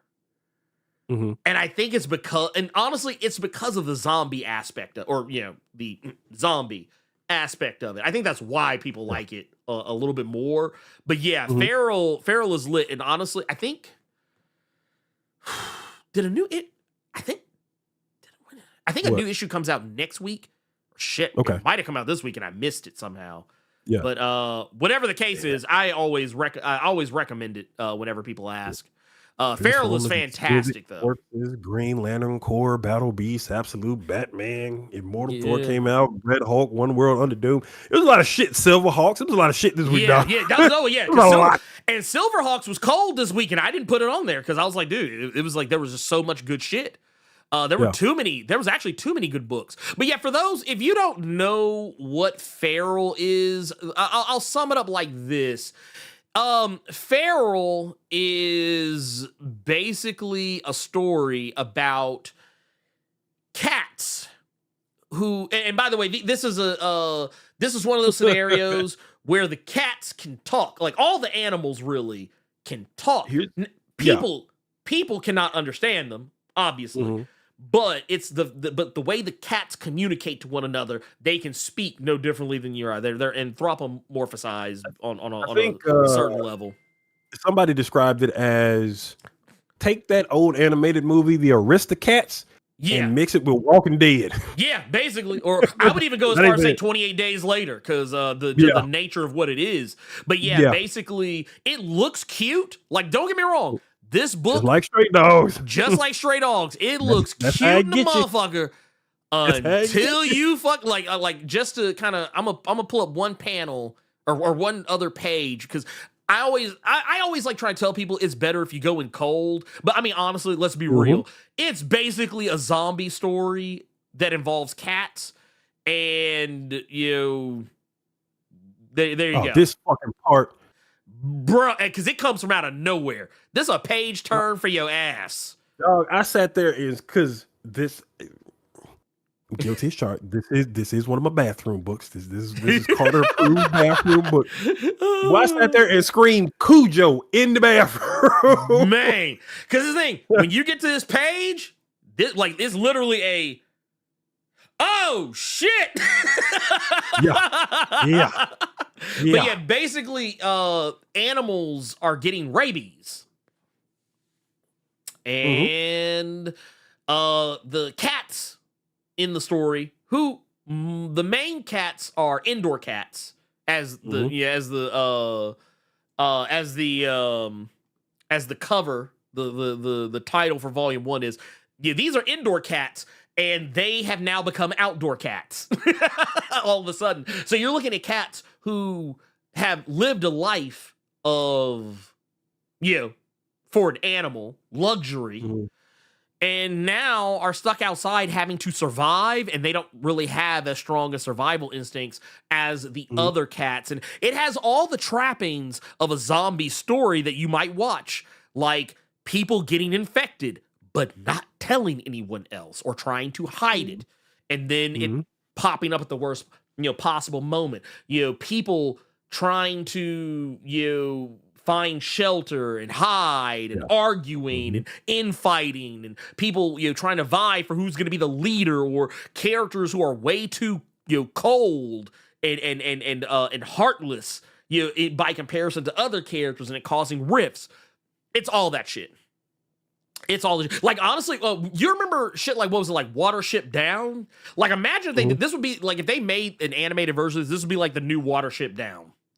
It would definitely be that. But yeah, love it. Absolutely love it. That said, the most, I think, like I said, I could be 100% wrong, but I think the most recent issue was this one. Issue 11. Yeah. Yeah. And like I said, it's still going strong. So, hey, do with that information what you will. I think, was it, let's see here. There we go. Also, dude, this right here, this cover is so fucking wild right here. This cover right here, wild motherfucker. What is this? Oh my gosh, it's crazy. I love it. I'm fucking here for it. I'm here for it. that said, let's get into our final thing we said we're going to talk about, and that's Godzilla. For those who don't know, yes, Godzilla is back and better than ever. There have been some other comics that have been coming out recently that IDW's been putting out. There's also been comics that Marvel and DC have been putting out, like King Kong Godzilla versus the Justice League, which those are based, like that particular series, that is basically the movie, the new like current American movie Godzilla and Kong. It don't have shit to do with the actual shit from Japan. I love that when you brought up Godzilla to me, and I said, "Man, I have not checked out Godzilla since you showed me that nasty cover." You're like, "No. We talking about IDW. Yeah, Godzilla. this We different. talking about that bullshit over there." The fact that you corrected me. Oh no, Yeah, no. no. Because I knew what he was gonna say. I knew. Well, here's the thing. So yeah, Marvel's been doing their Godzilla stuff. I have not really enjoyed it very much. The most recent issue, the Godzilla versus the X-Men, that issue was pretty cool. But like the rest of them, I've not particularly cared for. And this is coming from a very, very big Godzilla fan. I was like, no, this ain't it. But now, and like I said earlier, IDW has been releasing other Godzilla books that have been coming out up to this point. Godzilla Heist. I did see that one. I did see that one. Yeah, Godzilla Heist is one of them. And it's a good book. Now, that said, and I might be talking out of turn here. Okay. It doesn't have shit to do with it doesn't have shit to do with the stuff that's gonna be going on that we're about to talk about. This is kind of like its own thing. Like it's like some of these books, like some of these books that you're going to be seeing, some of them look like that have been coming out. They're not anything to do with this. So basically what IDW is doing, they're coming out with this thing called the Kai-Sei era. And this is where this comes into play. Godzilla, if those don't know what the Kai-Sei era is, they actually do make a joke about this in the comic. Okay, let me also be very clear. I'm not going to talk about spoilers for the comic because I've been asked not to. Because the book's not even out yet. It doesn't come out till July. So I don't want to give away any spoilers. But I can talk about some aspects of it, just kind of vagueness that I can, and I can't show you much of it either. That's another thing. I have very limited amount of panels that I'm allowed to show. So just know that I'm not going to be like just running through this book like that. But one thing that I thought was really cool was that, and you might have noticed it, like some of my Kaiju number 8 fans, you might have noticed that there's a guy on the cover of this book wielding power. Well, the funny thing about this is that, the Kai-Sei era is basically Kaiju energy and how the energy of the Kaijus is influencing the rest of the world and how it's being harnessed by normal people. And in this universe, Godzilla, who has been around since 1954, same as you would expect in the real world in terms of movies, the fight that has been taken to Godzilla and the rest of the Kaiju, it has gone in such a way that humanity has started harnessing the energy for itself and using it to fight back. And they've created this new task force called G-Force. Not to be confused with the alternate American name of Gotcha Man. Or that cute little movie with the hamster. The hamsters. Yeah. Not the hamster movie either. So take that how you want to. But in this particular instance, the G-Force team, they all have different powers and abilities. Some of them are super strong. Some of them have like giant guns that, giant kaiju, not killing, but kaiju debilitating bullets. Some of them can control fire. Some of them can telepathically communicate with kaiju. But there's one in particular, this motherfucker here on the cover, who he is a first for G-Force. He is someone who actually has the power of a kaiju. Now, that doesn't mean that he grows big, though one could make an argument maybe that's something that'll happen later. But basically, this motherfucker is Kafka. This motherfucker is basically Kafka from Kaiju number 8. Okay. But but no, basically, yeah, deck it out as their head, Kaiju number 8, but without squandering the main premise. See, and this is why I keep telling y'all, man. This is one of the reasons why I always get so sad about manga. Is why I get so sad about manga sometimes, because a lot of the times what's going to happen is they're going to fuck around and they're going to fuck up their own they're going to fuck up their own shit. Manga often, the way manga works, they often run so long that a lot of the times the shit that you showed up for, they're not even talking about anymore by the time you get halfway through the series. Like, it's not like the thing that probably brought you to the dance is no longer a thing. And that's why I think and you can be saying that for American comics as well. I mean, any story that runs that long is going to be that way. But like when people would talk about how, oh man, this book is doing this, like case in point. Do we know what the One Piece is by now? Have we found out what the One Piece is? Has it been revealed? I'm still waiting. Okay. Anyway. But yes.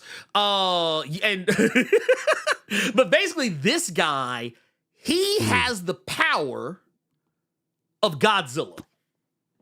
Okay. He has the power of Godzilla. So basically, like the atomic breath, that Godzilla spews, he can channel that same energy. And as a result of it, he is powerful, and he is probably one of the most dangerous members of the team. His name's Jason. I don't know if I said that earlier. But he's also a bit of a hothead, as you might expect. He's a bit of a hothead. He has a very sad and tragic backstory, as you might imagine from a character who walks around dressed the way that he does and acts the way that he does. And Godzilla is directly responsible for that backstory that he has. Yes, there was a character in Godzilla Final Wars, like Elite just pointed out. And they actually, because in that movie, they had mutants. People who had powers or whatever. And yeah, dude was basically Neo. He was basically Neo. But in this, like, and this is where I feel like this book is going to differ. Whereas in Final Wars, it was still just Godzilla fighting the other monsters. It was never really that guy fighting Godzilla directly. This motherfucker can fight Godzilla directly. And that's basically where we go here with this. And that's all I can really say about. I will say this. So the team, G-Force, like I said, it's just regular people. One of the things I love about this book is that Jet Jaguar is in it. Y'all remember Jet Jaguar? I remember him. Yeah, Jet Jaguar is in the motherfucker. And it's so hilarious the way, like, I almost don't even want to say anything about it. Because the way that Tim Seeley, which by the way, I don't know if I said this earlier, Tim Seeley is also writing this series. So yeah, for those who don't remember, yeah, this is Jet Jaguar right here. Jet Jaguar is a member of G-Force, and he is the funniest member of the fucking team. Because as you'd imagine, he cannot talk. He can only talk in his theme song. He's basically like Bumblebee in Transformers. Like, but instead of random radio signals, it's just parts of his theme song. It's crazy. We got Jet Jaguar in this Godzilla series. We got the fucking VR Troopers and fucking Power Rangers Prime. Why is everybody just getting this all of a sudden respect out of nowhere just put on them? But, well, why are they just getting put back in the forefront out of nowhere? So you know what it is? It's anniversaries. That's why. Okay. Because Godzilla right now, we're in the 70th anniversary of Godzilla right now. So 70 years of Godzilla. But we're also in for Power Rangers, like I think Power Rangers is in its 30. I think it's in its like around 30-ish years. So like that's why. Honestly, that's why it's all happening. Okay. So yeah, and Ultraman, same thing. Like I think that's exactly what I was gonna bring up. Yeah, he got some big time book coming. Yeah. I think Ultraman. I think Ultraman's 50-ish, maybe more than. Actually, it might be more than that. like 50, maybe 60, I can't remember exactly. And also VR Troopers would also be 30-ish years or close to 30-ish years. And then you've also got, oh my god, Gotcha Man is I think 50, 60 some odd years now too. Okay.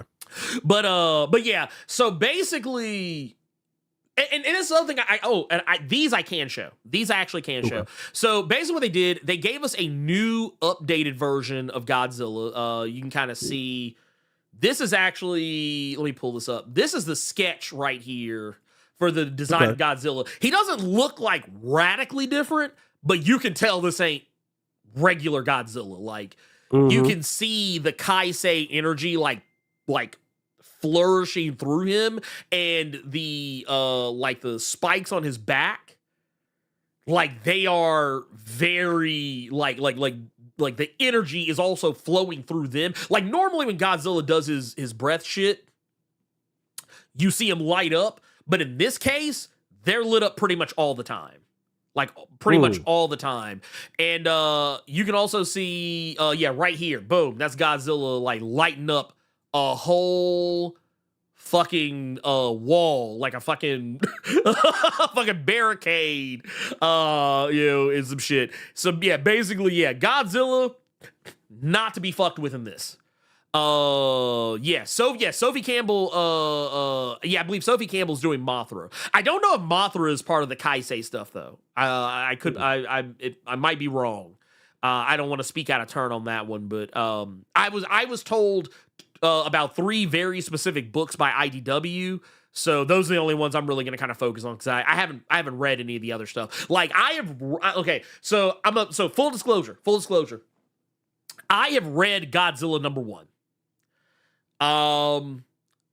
I have not read the other 2 books, but I have seen, I can't read them because there's no letters, but I have seen previews, like little 5, 6, 7, 8 page previews of the other 2 books that are coming out that are not lettered.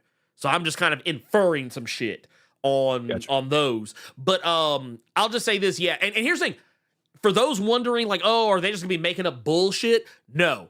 Right here, you've got Anguirus, who shows up in the first issue. Y'all remember the little kind of turtle-ish creature with the spikes on his back that was always helping out Godzilla? He shows up. There's allusions to other characters and monsters and whatnot and what have you. Basically what they're doing is, and this is my comparison for it, my comparison for this shit is, it's basically the Energon universe, but for Godzilla. Because basically what they're doing, they're taking all of the old stuff from like Showa era Godzilla, Heisei era Godzilla, and even some of the more recent Reiwa era Godzilla stuff. And what they're doing is, they're kind of taking it, remixing it a little bit, doing their own thing, but not in a way that's like disrespectful to the other stuff. Like actually like taking that stuff and holding, like uplifting it. The same way that the Energon universe does for G.I. Joe and Transformers. Yeah, they're still like paying attention to some of that old stuff, but at the same time, they're also kind of doing their own thing that kind of plays on that stuff in a really nice, neat little way. Now I will say that so Tim Seeley, once again, as I said earlier, is writing this book, and it's fantastic. I'm gonna keep it a buck with y'all. I really like this book. I was pretty much an instantaneous fan off rip because of how much I enjoyed what this book is doing. Like it's doing some really cool stuff. That said, these aren't the only ones. There's some other books out there. One of those books, which is not, I forget. Oh man, I'm drawing a blank right now, and I'm kind of mad at myself for this. One of the books, that's also going to be on the way, is was it Godzilla Escape the Dead Zone? Godzilla Escape the Dead Zone. This is going to be a book, and I'm not over with Dragon Ball Z. I mean, hey, you can't beat them, join them, right? If you can't beat them, join them. Now this book. Hold on, let me see if I can pull this up. Here, we'll do it like this. Can I get to? Okay, no, I can't get it to show up that way. Okay, I'll have to do it like. Oh, let's see here. Let's see. How can we pull this up? Well, we'll do it like this. We'll pull it this way. Maybe it might. It's acting like it wants to, but now it doesn't want to. So we'll have to. Ugh. Okay. Here we'll do. Yeah. Here. Let's see. Can I open this up? I apologize, y'all. I'm picking apart some parts here. What you got? While you do that, I'm going to read this 1999 super chat from Sidious Blacks that reads, Blerd and Carter, please help me with a debate I'm having with my little bro. Do you guys think a single Predator stands a chance of defeating Spider-Man? Be honest. I can honestly tell you that is not even a debate worth having because the Predator would get cleaned up just off spider sense alone. He couldn't touch him. That shouldn't even be goddamn cool. Just on spider sense, the Predator is losing. Well, yeah, no, just what Drake Wolf just said, just Kraven the Hunter from space. So yeah, no. Which I mean, don't get me wrong. I think it's an okay, and I think I said this when this book came out. I think I said this when this book came out.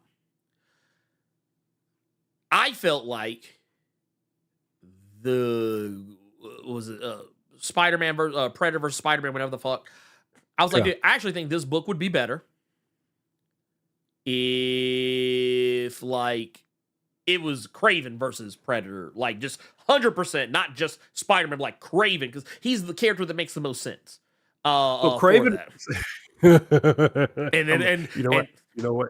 Because of what came out this week, I ain't gonna say nothing. No, 100%. No, trust me, I'm following you on that one. But I'm just saying, like, it would have been. I feel like it would have been a more interesting contest just because you got two kind of characters. But also, thank you for that 1999 super chat.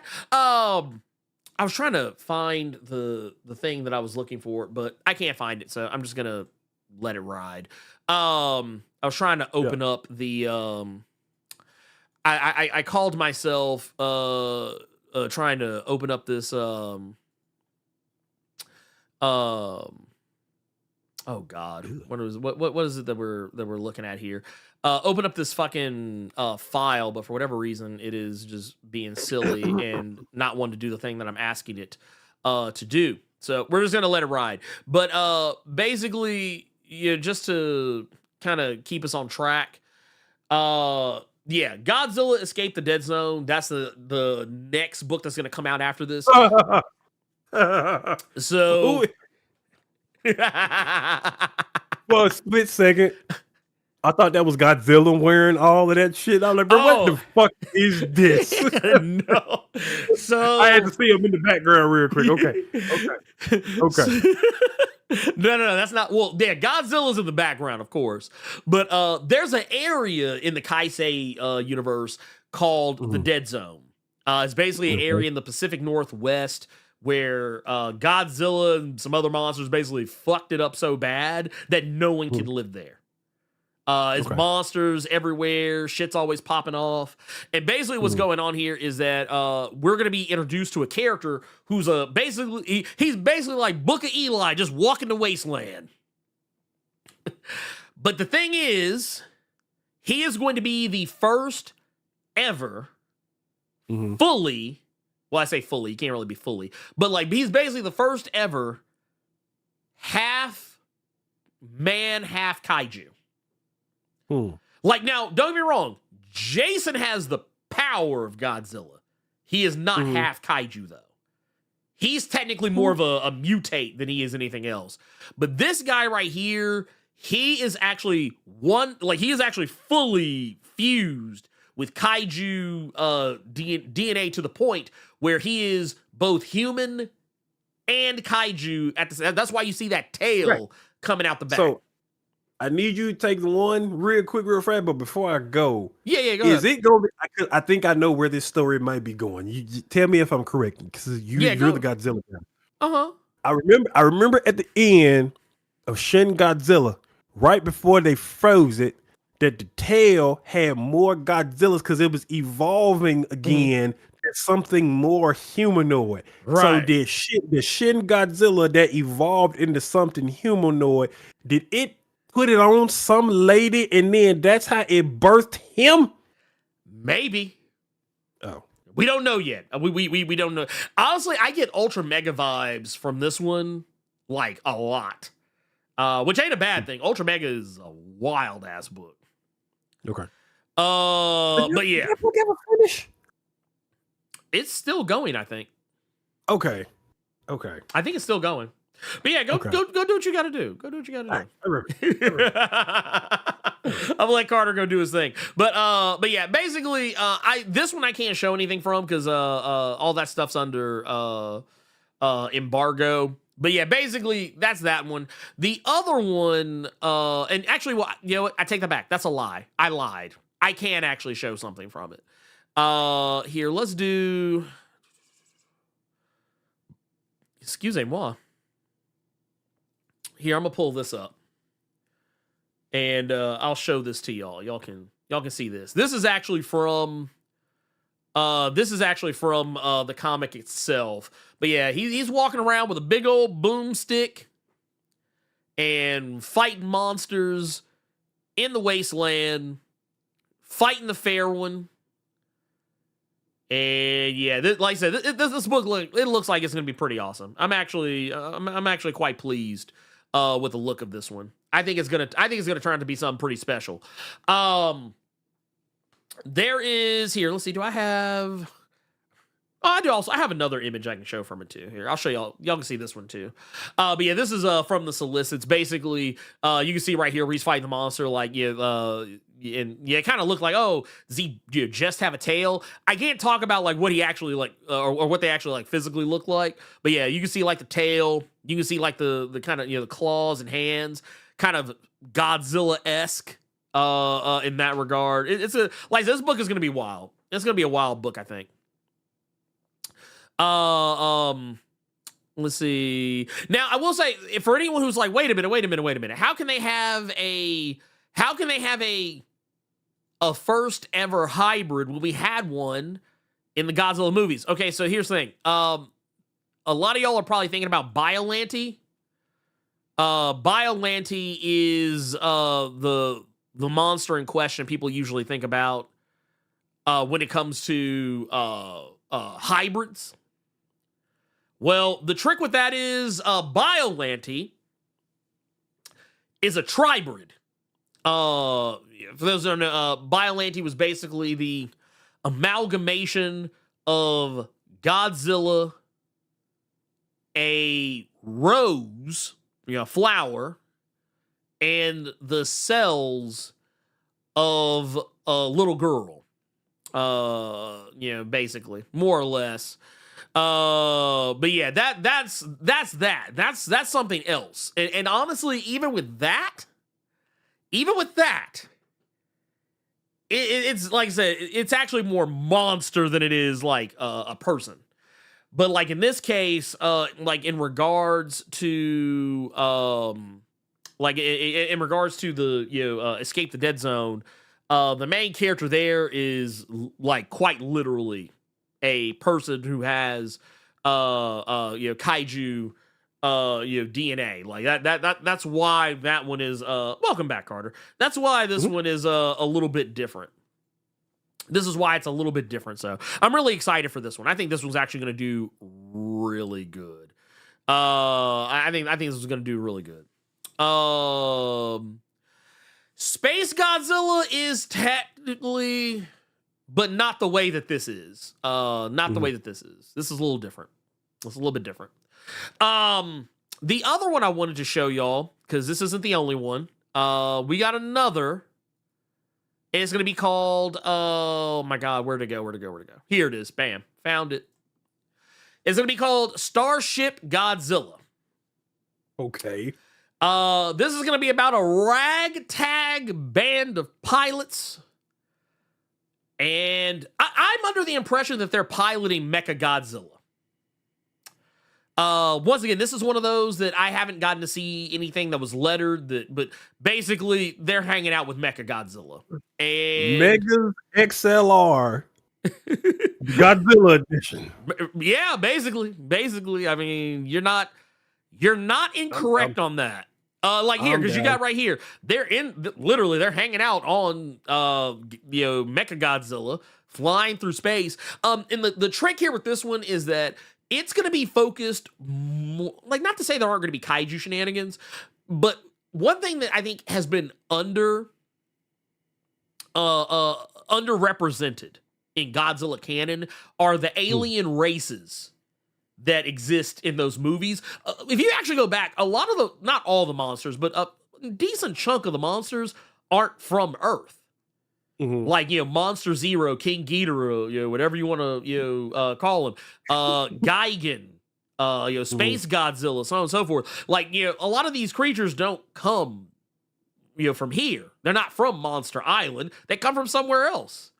And a lot of times are brought to Earth by alien forces. Matter of fact, Godzilla Final Wars, I think, was one of the last movies to really have like an alien presence, because it was a group of aliens who were literally coming down to attack Earth.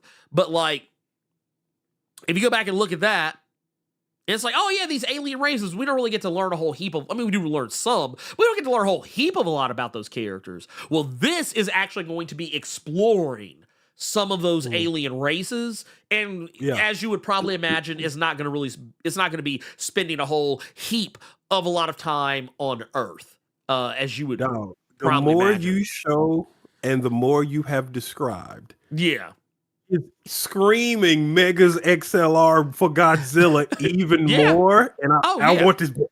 Not even go. If you go back to the other page, the little red haired girl, she looks just like the chick from Megas XLR. Yeah, no, 100%. Yeah, I'm reading this. Yeah, 100%. 100%. I'm reading this. 100%. I'm reading the Godzilla book. And the thing is, so okay, I'm gonna give you all the lowdown.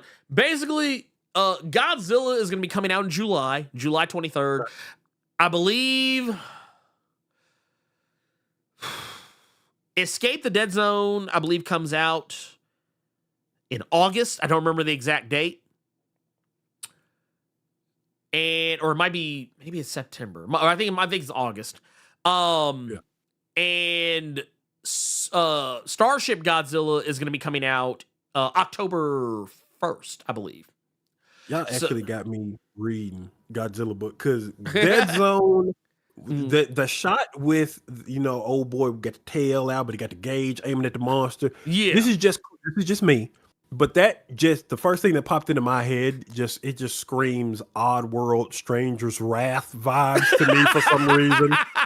I don't know why. That shot just screamed Oddworld, Stranger's Wrath, and then I get Megas XLR for Godzilla. So it's like, them two gonna be the ones. Them two gonna be the ones that I'm reading. Well, then you look at this shit. He done let the claws out. I don't know why that was the first thing that popped into my head, but I'm like, yeah, I'll read that. Oh yeah, but yeah, Starship Godzilla, yeah. Old boy's name being Chris Gooch is crazy. But I'm gonna read that book. Just be Chris. Just be Chris. Written by Chris. Written by Chris. Well, the funny thing is, oh man, I'm trying to remember. Oh man. So for those that may or may not remember, Chris Gooch did there was it was a book called In Utero. He did that one. Gooch and writing about Utero. That is, man, bruh. Yeah. Bruh. But yeah, Under Earth, Bottled, and Deep Breaths. Like, he does a lot of really cool, like, indie books. So yeah. Okay. But yeah, it was. I like it. I like where this is going. And I couldn't remember. I like earlier. I was trying to remember. Who was it? That was doing. I was trying to remember who it was doing Escape the Dead Zone. It's Ethan S. Parker and Griffin Sheridan that are doing Escape the Dead Zone. No shit. Yes. Mm. Hey, I didn't listen. See, now I got to read that. So I didn't know the Supples were doing that one. Yeah. So Ethan S. Parker, Griffin Sheridan. Yep. A lot of you all know. So if you've all heard me recommend Kill Your Darlings a lot, that was them. It's them. Friends of the channel. They are a part of KLC Press with Ryan Stegman and Donnie Cates. So. Damn. So that you just sold me that book, so now I'm ready for the read. I'm ready for the read. So yeah, like I said, they got some hitters. They got some hitters. Yeah, those on this, are homies. Those are for sure the homies. Dude, this cover actually looks bad, the motherfucker. I wish they'd have sent me this one. Hold on, I gotta hit up Ethan and Griffin now. I gotta hit them up now. Dude, hold wait. I gotta show you something because you gonna trip. You're gonna trip when you see this. So this isn't anything that this isn't anything too crazy. Actually, let me see here. Can I pull up the other one? I bet they got some. Some more for this one as well. I'm gonna see if I'm looking at some. Looking to see if they got any more covers and stuff for some of this stuff. But no, I actually found some more covers for Dead Zone. Look at this shit right here, man. It's all cold as fuck. Cold motherfucker, man. Look at that shit. Got the gauge out. Also got one where look like he. Is he riding the larval stage of Mothra? Like what? Look at that artillery on the back. Hold on, wait a minute. Hold on, wait a minute. Look at that. Oh, look at that. Look. Why is being gauged up like the Punisher. Aged up is crazy, Ernie. Aged up is wild. Also, I love this cover too. I always love covers that have like a little, a little bit of the kind of design sheet stuff. I love seeing shit like this. But yeah, apparently his name is The Wanderer. So when you said that shit about. Crazy, World, now it just makes it make even more sense. That's getting read for sure. But yeah, if you all want a little bit of a sample of how they write, go check out Kill Your Darlings. Yeah, for Kill sure. Your Darlings is good. They're also doing I just knew they were doing a distillery book. I didn't know they were going to do a Godzilla book. That's actually that makes me want to go back and watch the streams I was on with them because it'll probably make a lot more sense when they needed ideas about a story that they wanted to cook up. So yeah. So yeah, shout out to the homies for sure, man. Good shit for them. They's good. They's good. Kill Your Darlings is great. But yeah, honestly, I think there was some other stuff I kind of want to talk about a little bit, but honestly, I'm good. We can get up. We can go ahead and Carter giggling because he know what it was. He knows what was left. He knows what was left to talk about. He said, well, let's go to these questions then, I guess. He knows what was left. And no, elite I could be wrong. I could be wrong, but judging by the design sheet, I'm assuming that the Wanderer is male. No. No. But I'm open to being wrong about that. You know what? I think we're good on questions because we got 4 questions. So yeah, we're good. Go. We're good. Let's fucking go. All right. The first question we got here is from Flomanim. He said, "Hey, yo, B Money and C Preezy." That's gross. How we feeling about the Antagonists comic by Godhood Comics? So Ernie and I we've talked about this book several times on here before. Shout out to X1 who gave it to me digitally. I think he gave it to Ernie as well. We enjoyed the series. Yeah, we enjoyed it quite a lot. And I know it's supposed to have a physical edition coming out soon. So I didn't like that nasty ass quality on the digital release, but I mean, that digital quality was out late. That was in the fucking dead zone for real. I don't know why God. I don't know why Godhood did people like that when it came to that digital copy. That But shit yeah, was the book itself, 72 that was good. DPI. Yeah, they That did. shit was good. That That shit was 72 DPI. Don't stop playing. Yeah, for real. Somebody who's not playing is Black Phoenix 77 in the Blerd Club Golden Age for 16 months, saying happy Saturday, Blerd Koa. Thank you, Black Phoenix. We got another question here from Qdoma saying, good morning to you, Blerd and Carter. I hope your day is going well so far, Qdoma. Question to you both. How many seasons of Ironheart do you expect we will get if all goes well? Honestly, I think it's one and done. honestly, I would say I was gonna say I say two. I was gonna say two. I don't think it's gonna get two. Yeah. I think what's gonna happen is we're gonna be happy to get the little one season. We go, okay, I tell you what, here's what'll change my mind. You want to know what'll change my mind is oh, by the way, can't believe I missed this earlier. Here, I have to go back for it here in a minute. Okay.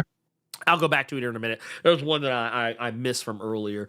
But no, I'll just say this. The way Disney is burying this, the only way that they will give it any more love is if we watch the fuck out of it. Which means that every episode, the second it hits Disney Plus, as soon as you can, watch it. Don't watch it once, watch it twice, watch it 2, 3, 4, 5 times if you can. You need to tell everyone you know about it that you're just like, hey man, have you checked out Ironheart? Hey, have you checked out Ironheart? Hey, have you checked out Ironheart? Like that. We're basically gonna have to put this. We're going to have to put this show on our backs and carry it across the finish line. And I say this largely because, man, Marvel, while yes, they are promoting it now, they're just half-ass promoting it. They put that little trailer out, and I want to make sure I understand this. That trailer, they didn't just recently cut that trailer. That trailer was the same trailer they put out August last year, D24. That trailer been sitting in the drafts since the end of August last year. All they did was just add like what was it? That shit they put up there at the very front. That stuff they put at the front, like this shit right here. You know, from executive producer Ryan Coogler, director of Black Panther 1. This was the only shit that was new. Yeah. This was the only shit that was new. That right there, honestly, is the reason I think it'll get 2 seasons. I think strictly off of nothing of, I'm not saying anything about the quality of the show because of course none of you fucking people have seen it for y'all to be complaining about it so goddamn much. But I think the Black Panther connection, I think we'll get it to one more season. Maybe. Well, the reason why I say it is just because Marvel has already kind of said that they're getting away from doing so many TV shows. And that they're going to go back to focusing more on the movies.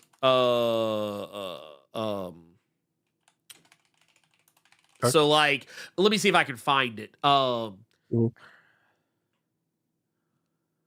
Where did it go? I'd have to look for it. But basically, when I looked the other day and was kind of like checking out what, like, how they were gonna do things. It's gonna be like maybe a couple, like 1 or 2, maybe, or I think they said like 2 to maybe 3 movies at max a year, and like maybe 1 or 2 shows a year. That's like the most that they're gonna do, basically. They're not gonna be going too terribly. Which, I mean, to be fair, that could open the door for Ironheart season 2. But with the way Disney's treating this shit, it almost kind of like basically it would have to do big numbers for Disney to want to come back. Okay. Because I think that Wonder Man's going to be one and done too. I I guarantee you that Wonder Man is going to be one and done, bro. Well, and I want to make sure I highlight this here Because I actually posted this on Threads the other day. Talking about the here it is right here. Bam. Ooh, I didn't know that. This right here, I literally said, I said, I don't know who needs to hear this, but Ironheart is the blackest and brownest the MCU has been since Black Panther Wakanda Forever. Black female lead, brown male lead, mostly black and brown co-stars. There's only like 3 white people on the show. And they're all background players. Ain't none of them playing anyone of any like major significance in comparison. I think except for maybe one, in comparison to everybody else. What was it? Executive produced by Ryan Coogler, black man. All episodes directed by 2 black women. Most of the writers are black and brown on the writing staff. It's adapting parts of Eve L. Ewing's Riri Williams Ironheart run. Black woman. And it's a show where the races, the white people in the show are the DEI. But if you look at this shit, like look at this shit right here. It ain't nothing but it ain't nothing but black and brown folks on the show. Nothing but black and brown folks on the show. So I may retract my statement because this is something I did not know. What's that? I didn't know that it was. I knew the premiere was supposed to be 3 episodes, which I was cool with because I don't know how long the episodes are. But I didn't know it was only a 6-episode season. That's what somebody in the chat just said. Yeah, it's 6 episodes. I didn't know that. So yeah, they're gonna drop the first 3. That sounds like they just trying to hurry up and just get that shit out the way. So that's fucking crazy. So this is the thing, and this is what I want people to fully understand this. Mm-hmm. I want people to fully understand this. This show is getting echoed.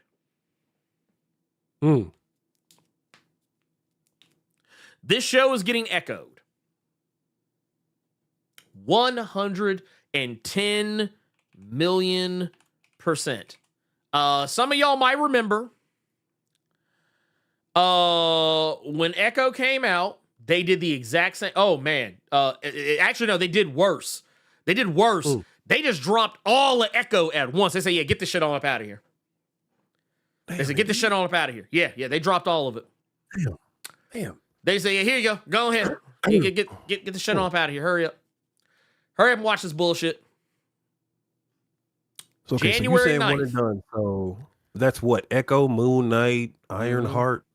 Just and one Hawkeye and done. too. Oh, She-Hulk, Hawkeye. Hawkeye was their own doing. That was on them. But, that was on them. yeah, that was on them. But yeah, they that's wanted Hawkeye. to do too. Yeah, that's She-Hulk, Moon Knight, Ironheart, and Echo. That's you could actually technically say WandaVision. I mean, really, most of the only shows I think that actually got like a season 2, or beyond a season 2. Yeah, we're talking about Loki. What If? And I think What If only got 1 season out of me. I ain't watched shit. You might well say What If. Oh shit. That's gonna get me in trouble. Somebody really loves What If out there. We got another question here from Trap God Thanos. He said, "Good evening, Blerd and that other guy." Wow. Last month, Marvel said that the Spider-Gwen book was ending, and yesterday just announced a new relaunch for it. She's gotten a new series basically every year. So my question is she the Marvel version of John Kent, where we gonna like her, whether we like to, or whether we want to or not? How many more chances will this white girl get? Not as many chances as I'm gonna give you if these likes don't go up, while my boy Reptile is banished to the Marvel gulag. So, oh man, I think the thing with Spider-Gwen that was really different from Gwenpool was that Spider-Gwen, or Ghost Spider, if y'all hate Spider-Gwen, that book was actually fucking good. I think is the big thing. That's why. And it was something different. I don't think it's to John Kent levels, just because with DC and John Kent, it's no. How could I say this? With DC and John Kent, you got your arms folded and pouting and trying to walk out the room, and DC gonna drag your ass by your pants leg and gonna sit you right back on the couch, or they're gonna sit you at their dinner table while you eat all your Brussels sprouts. Spider-Gwen, there's several people that actually really like that book. Several people. That's one of the like, it's one of those like Gwen variant covers to where they actually put some quality behind it. I wouldn't put that in the same category as a John Kent to where you aged him up. I don't want to read it anymore. Or you're gonna read it regardless. I don't like that you made him gay. Too bad. You're gonna read it regardless. Even though if you read it, there's nothing wrong with that book at all, bro. Like John Kent, and that's the thing. It's people were more receptive to a variant cover getting its own goddamn series and then bought it as opposed to just John Kent just being their own character. The aging up shit, I can completely understand. The other aspect of it, that's just a lot of you all showing your homophobia and stuff like that. But yeah. I have a very interesting clip of Dean Cain talking about the whole John Kent situation. And you know what? And deck it out, I will absolutely agree with you there.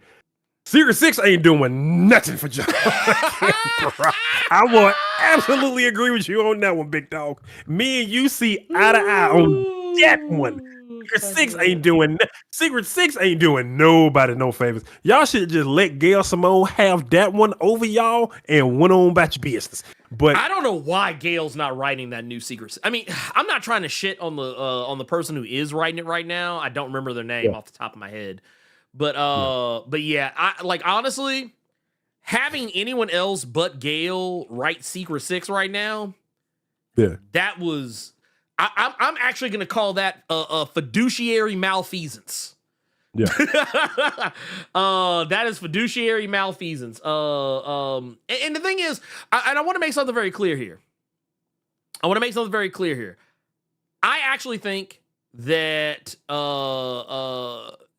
because for those that don't know, and I now remember, it's the actress who plays Dreamer on Supergirl who's writing the book, Nicole Maines. Okay. Yeah. And it's not that it's bad. It just it's ain't just good. there. It's just there.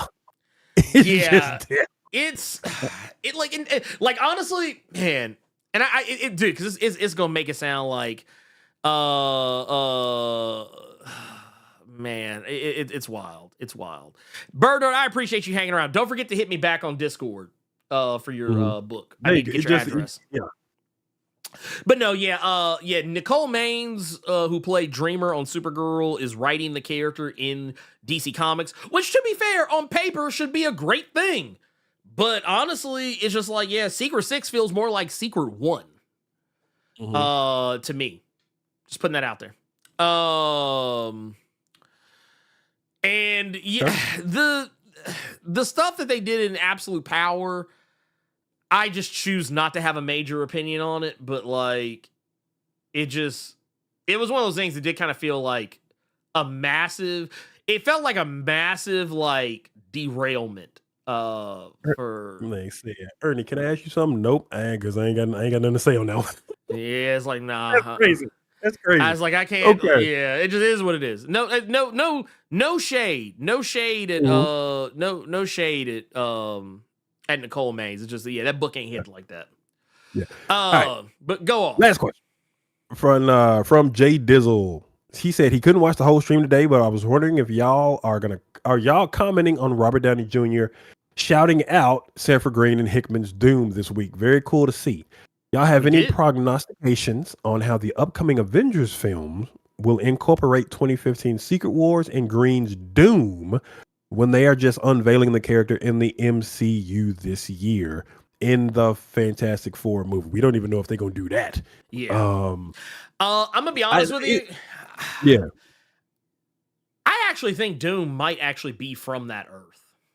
The Doom that they have in the Robert Downey. Yeah, I think the Robert Downey Jr. version of Doom, I'm almost positive is actually from that Earth. And that Earth, as we could tell from the end of Thunderbolts, I'm pretty sure that Earth is gone.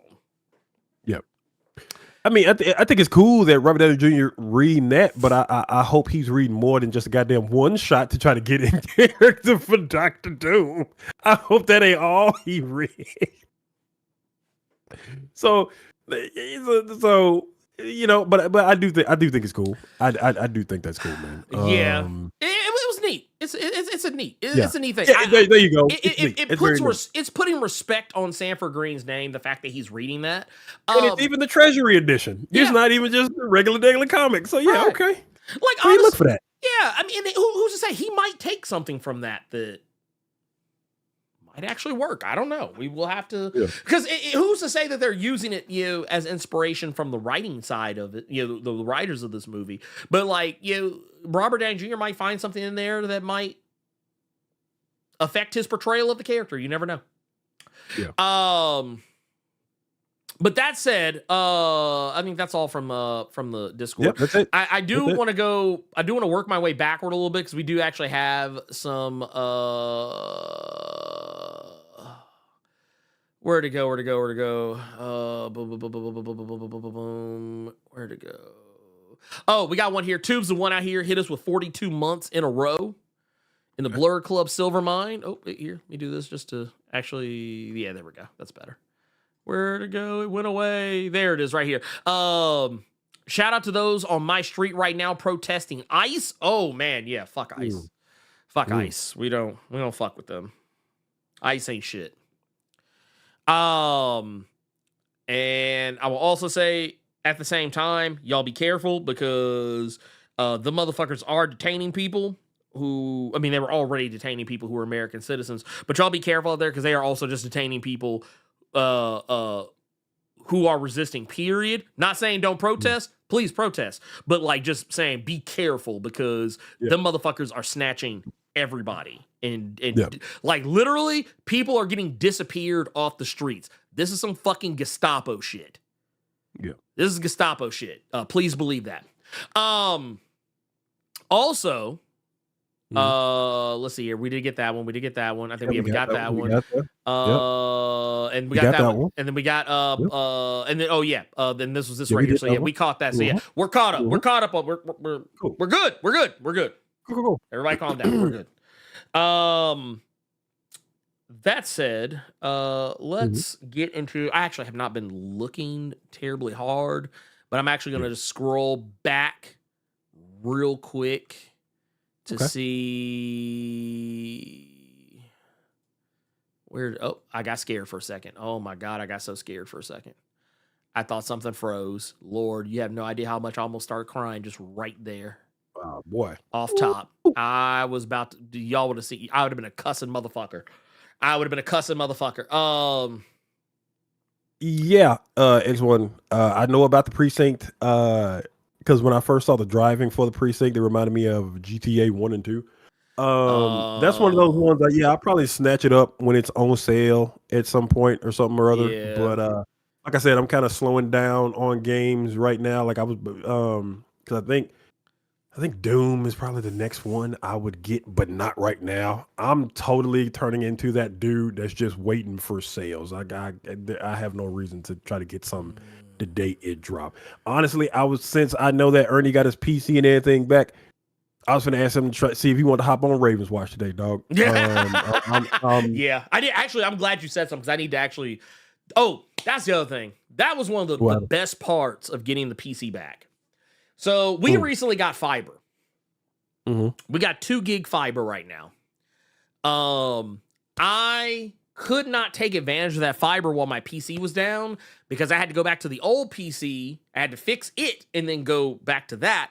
And that PC, the LAN port on it can only do like, I think 1500 gigabytes. So this new, or rather the computer that, the newer one could actually do like, 2500 or more, or whatever.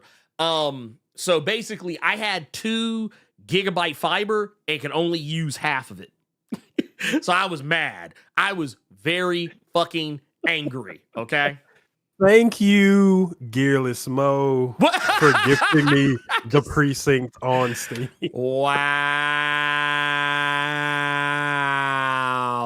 Wow. That's some Nick Fury shit for real, where they not even nowhere in the scene and they just did something real quick from the fucking Triskelion. Like, thank you. Thank Look, you. look, that motherfucker, he was like, doo-doo. Send him in. You saw people complaining about the. So here's the thing I'll say about Raven Watch co-op. That shit is rough. Yeah. Speaking from the two motherfuckers who do co-op, like that shit is. And we had played together co-op. It is rather challenging, but Yes. nah, Ernie and I are enjoying it. Shit. Yeah, I liked it. I liked it a lot. I liked it a lot. It was, you know what it is? It's one of those games, like, I was actually kind of mad that I didn't have more time to dedicate it back, like, around the time that we were initially playing it. But yeah, it just, they're like, it's got some really cool shit going on with it. Like, I dig it. Yeah, but yeah, I've been even with the Precinct and Doom, the Dark Ages and stuff like that. I've kind of been wanting to slow down on my gaming and getting more so back into the music and comic and just novel and getting the fuck out the house vibe. So that's why I've been slowing down on games a little bit. Yeah. I just found out about a band that apparently is fucking huge that I didn't even know existed. I just got their new album. You heard of Sleep Token? Yeah, no. I was actually listening to them not too terribly long ago. Yeah, never fucking heard of these dudes. But I got their new album, and I'm just like, dog. I'm trying to remember who told me about. I think it might have been Adam. I think Adam might have been the one that put me on game about Sleep Token. I don't, but I'll just put this. I remember being told about them like a little ways back. But yeah. Oh, dude. Yeah. No, they're a whole problem. They're a whole problem. Yeah. Also, I'll just say this: we got a couple of questions in here. There may have been more that I just didn't see, but those were the ones I could see. The furthest back. I'm kind of scrolling back right now, just to see if there might be anything that I possibly have missed, but I'm not really seeing too much. Let's see. Actually, no. Nope. I got that one. Are we out of here? Okay, cool. It'll be easy. This will be an easy one. Okay, let's go. Let's start with we're gonna start with Bailman. Let's go. So this question, Carter, you are 4 for 4 with the indie recommendations. New Burn was fire. Hook a brother up with one mo. Tyrone Bigum's itching. Dude, lay it on him. Thank you for that. That's actually why I was looking behind me earlier. You like New Burn? Have you put him on Game About Criminal? No, because you would have to put him on Game About Criminal. I haven't read it. I have not read it. I would say if you want to keep it Chip Zdarsky, I would say Stillwater, because that's one I don't see people talk about.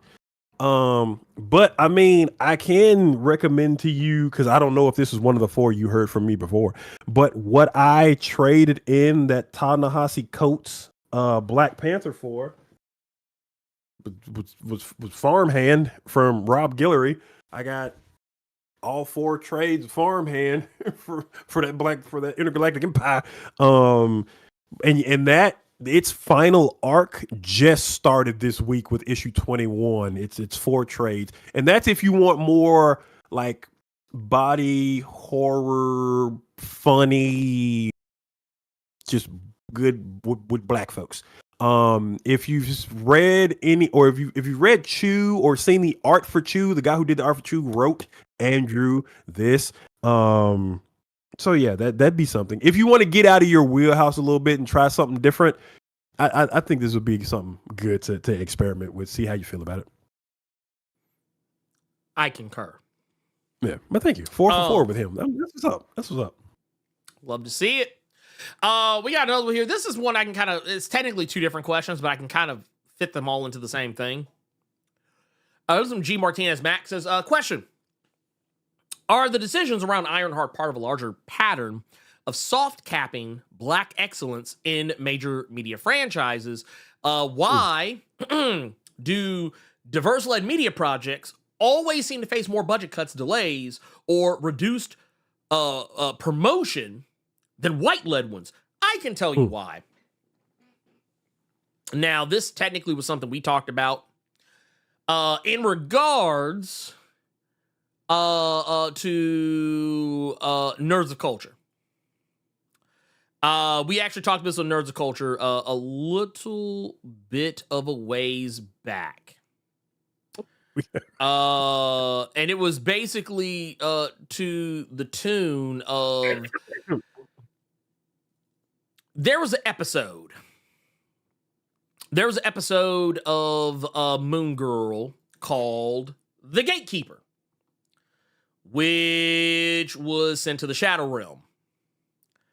And Disney tried to say that it had nothing to do with the current administration, because that was the criticism. There are a lot of people saying that, oh, y'all shit canned the episode because y'all knew Donald Trump was probably going to win, and you knew that he was going to go after y'all and any perceived DEI practices. Which just in case for those that you may know what that means, you might not know what that means. I don't know. But basically it means Too many niggas. that's basically what it means. That's what DEI means. So in the midst of all that, Disney shit canned this episode, The Gatekeeper, because it focused on a trans character. And the thing is, it wasn't it wasn't encouraging children to. They tried to say that they were worried that it was going to spark conversations from children that they felt were better served their parents talking to them about it first. But here's the thing, and this is something I think everyone should understand. Any parent who feels like something might be too rigid for their children to understand, not saying all the time, but most of the time, is usually somebody who wasn't cool with it. Case in point, my child, and I've talked about this elsewhere before, so it's not like news or anything, but my child recently revealed to me that they are non-binary. Cersei.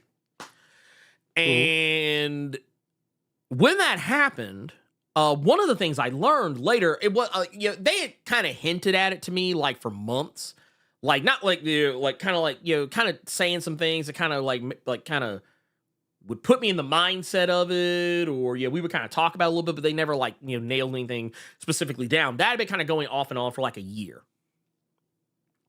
And then I learned later that one of their teachers had talked to them about it, and not the teacher approached them, but one of the teachers who Cersei was aware was a gay man. They talked to them about oh, hey, I think I might be non-binary, and the teacher kind of gave them some advice on how to broach the subject with us. Yeah. And the thing is,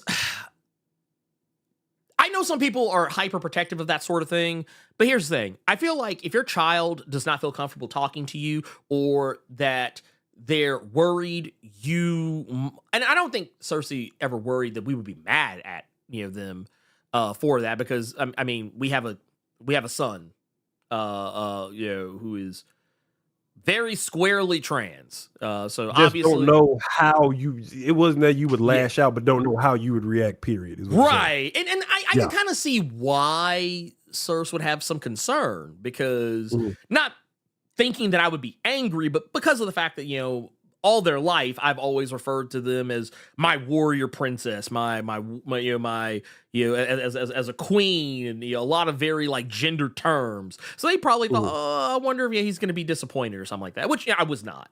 I don't care. It's just language. It's not the end all be all. But basically, what I mean by all that is to say that Disney's excuse was bullshit. It was bullshit. They knew the incoming administration was going to attack anything focusing on DEI, because what did Trump do immediately after he got into office? He basically said, fuck all this DEI shit. Anyone having DEI anything going on, or anything that could be perceived as DEI, he went after. And they knew, to the point that Disney also canceled some other shit that they had going on the slick, in regards to either racial minorities or gender or sexuality minorities. So anything that could be perceived as DEI, and trust me, Ironheart to every racist white person I've encountered, they all say the same thing. Oh, it's just DEI. Which lets you know they don't even know how DEI actually works. DEI, and I don't know who needs to hear this, DEI does not benefit black people the way that people think it does. It actually benefits white people more, like per capita, than it benefits black people. DEI, which is diversity, equity, and inclusion, it actually benefits white women. That's why when they canceled all the DEI mandates, that's why so many white women lost their fucking jobs. It also protects people who are older, people who are like elderly and still in the workforce, people who are veterans. Black people get the least amount of help from DEI. So that's why I always think it's so funny that people say that. But yes, Disney basically responded to that. And they're kind of doing it with this by choosing to not promote Ironheart the way they promoted other shit. They dumped Echo in a single weekend. And Echo got more promotion than Ironheart did by over a month. Agatha had a lot of LGBTQI plus representation in it. Agatha got way more. But because it was white, they let it take flight. It's really what it ultimately is always going to come down to is that black properties and narratives are always going to get the short end of the stick in white-owned spaces.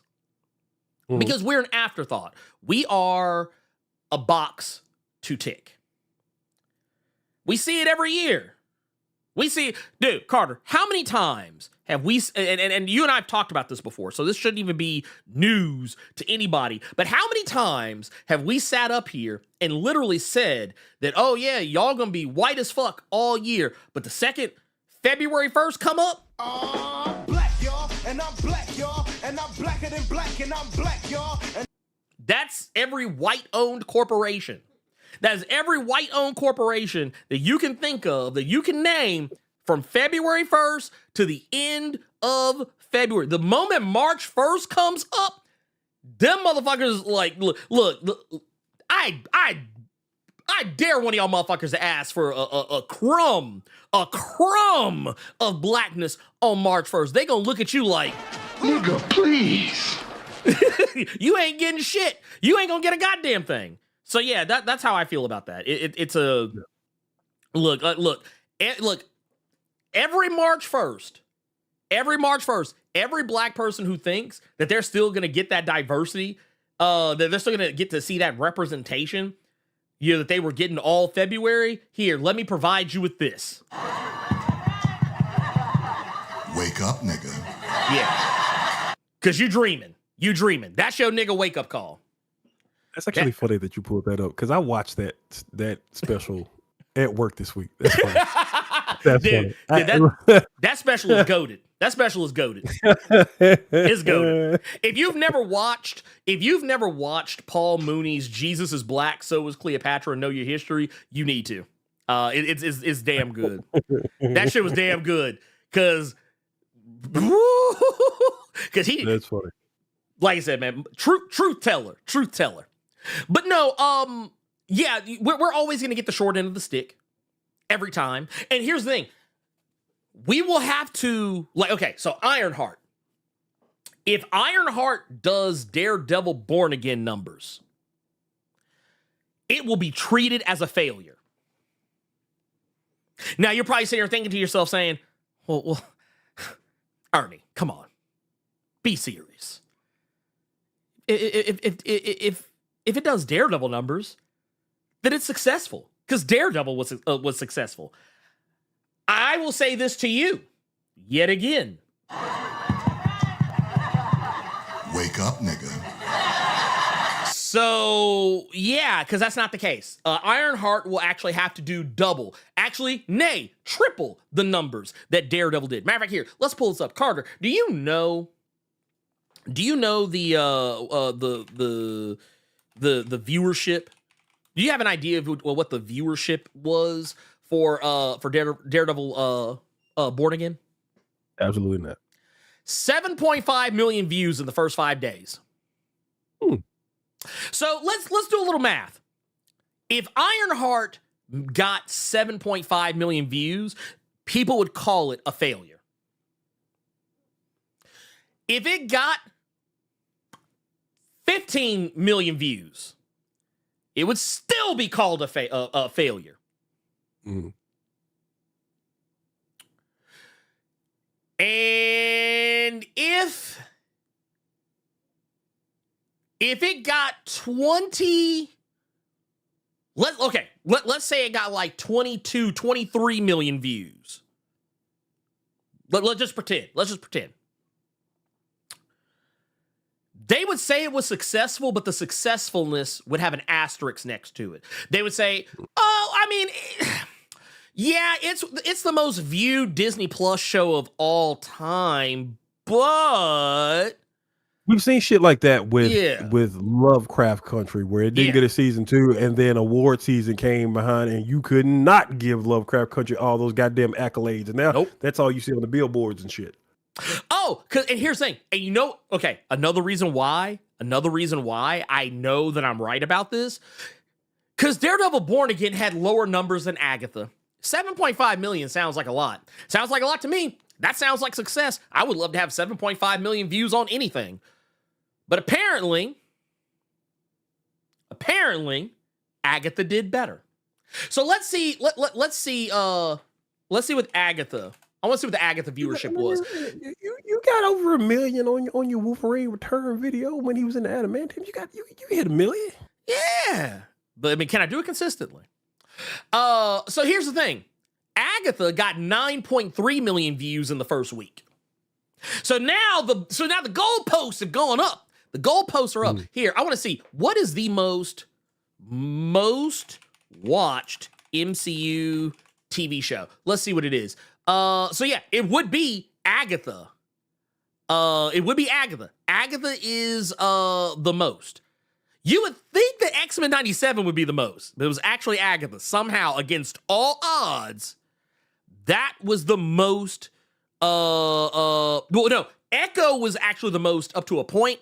Then X-Men became the most. Then Agatha became the most. Daredevil Born Again was not even the most watched in comparison to Agatha. So we're talking about 9.3 million. So that's failure right there. So if Daredevil is considered a failure in the eyes of comparison to other MCU shows, if Ironheart gets 7.3, oh my God, it's going to be considered the worst. It's going to be considered the worst. They're going to start talking about that shit like it's Secret Invasion. So that means now the goalposts have moved. So that means Ironheart now not has to do 18 million views to be better or to be considered okay. Shit. It's got to do like 20 something. It's got to be like 27, 28, 29, almost 30 million.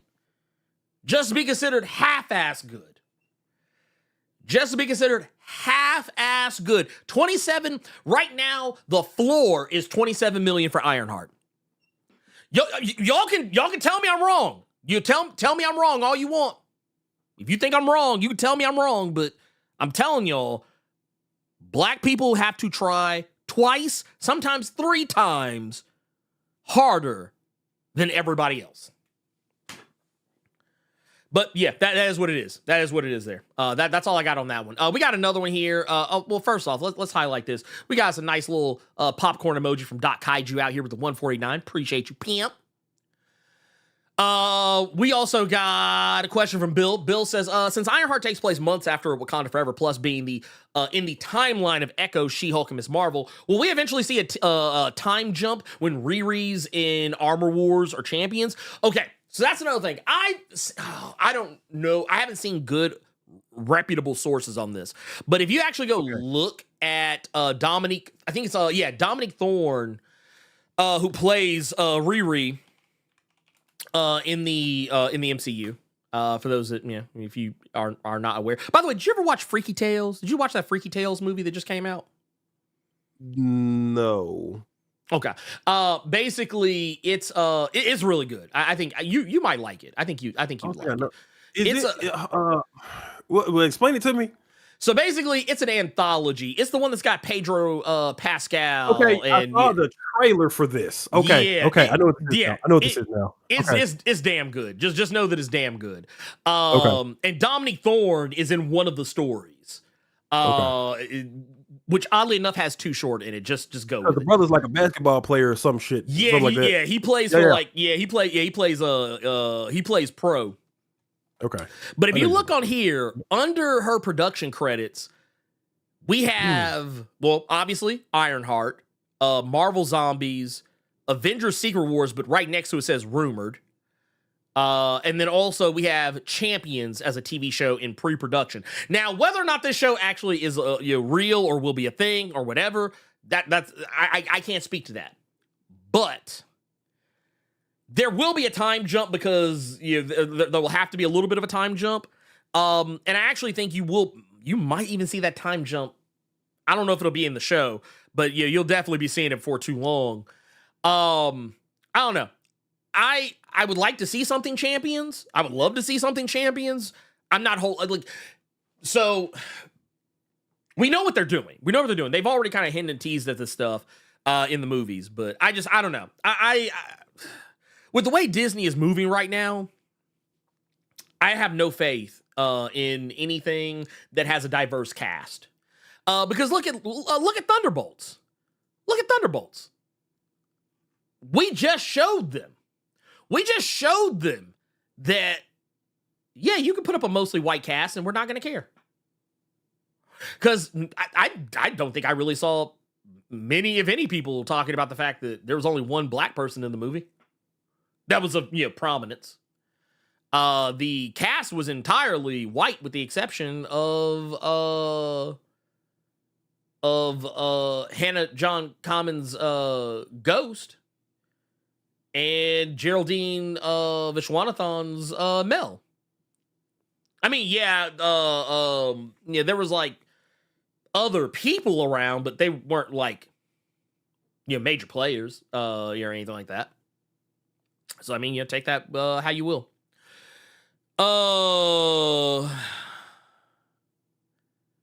Let's see. Yeah, no, I'm with Osiris. Disney is hustling backwards. Like way backwards. The motherfuckers is moonwalking. They're moonwalking. And that's a fuck. Yeah, no, and Elite, you are 100% right. Some people didn't even think Hannah was black, which is crazy to me. But the thing is, she's ethnically ambiguous enough that when white people see her, they can be like, maybe she's, I don't know, maybe she's got a tan. It's kind of like the other day. Did you see that shit, Carter, when folks were cracking out on Dean Cain? Because some dude was talking about how no one ever talks about Dean Cain's Superman, and I feel like it's Asian erasure. And like most everybody in the replies was like, I didn't even know he was Asian. Like 99.999% of the replies were people just saying, yeah, I'm today years old knowing that motherfucker was Asian. And I was one of them. Ooh. I was like, I didn't know that motherfucker was Asian. Fuck him. I said, don't nobody hate him because he's Asian. They hate him because he's a fucking asshole and a piece of shit. Yeah, shithead. I didn't know that. Yeah. If I see Dean Cain on anything, it's tuned out and I'm on to something else. Yeah. But last one, and then we'll get the fuck on up out of here, is says this is LP3. Says who are some other black directors on the come up to look out for? I'm very happy Ryan Coogler is being recognized now. Man, okay, so I know this is gonna sound wild because I know a lot of people, they're gonna see this and be like, man, because they didn't like the Marvels. But Nia DaCosta is someone who I felt I felt that Marvel hired the right director at the worst possible time. And I'm not talking about because of the movie that she was attached to. Some of you may not know, but she was the one, if I remember correctly, that was behind I didn't mean to hit that. That was behind Candyman. And she was also the one oh man, I'm blanking on the name of this other movie she did, but it was with oh my god. It was with Tessa Thompson. It was a really good film. I'm blanking on the name of it right now, but it'll come to me like tomorrow. But my point is that she was a student of the game. She understood the property. She knew exactly what it needed. She knew about the characters, and she actually did the homework for the things that she didn't know. And she has an eye for detail and a very strong eye for character development and character dialogue. And yeah, I think that she's the reason why the movie is half as fun as what it is. But but because of the Marvels, people are now giving her side eye, but because they didn't like it. But yeah, I think she's great. I think she's honestly one of the better directors out there right now that is not named Ryan Coogler. But yeah, that's just me. Carter, can you think of anybody?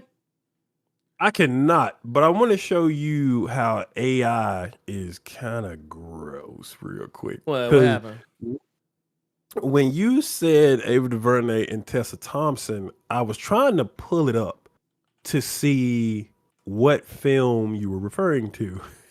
Uh-huh.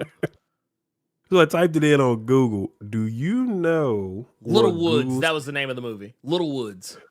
But you know what Google AI overview told me they worked on together? That was DuVernay's film. What? That has Tessa Thompson in it, keep in mind. Creed. Fired. Fired. Fired. Oh my God. Hello, bro.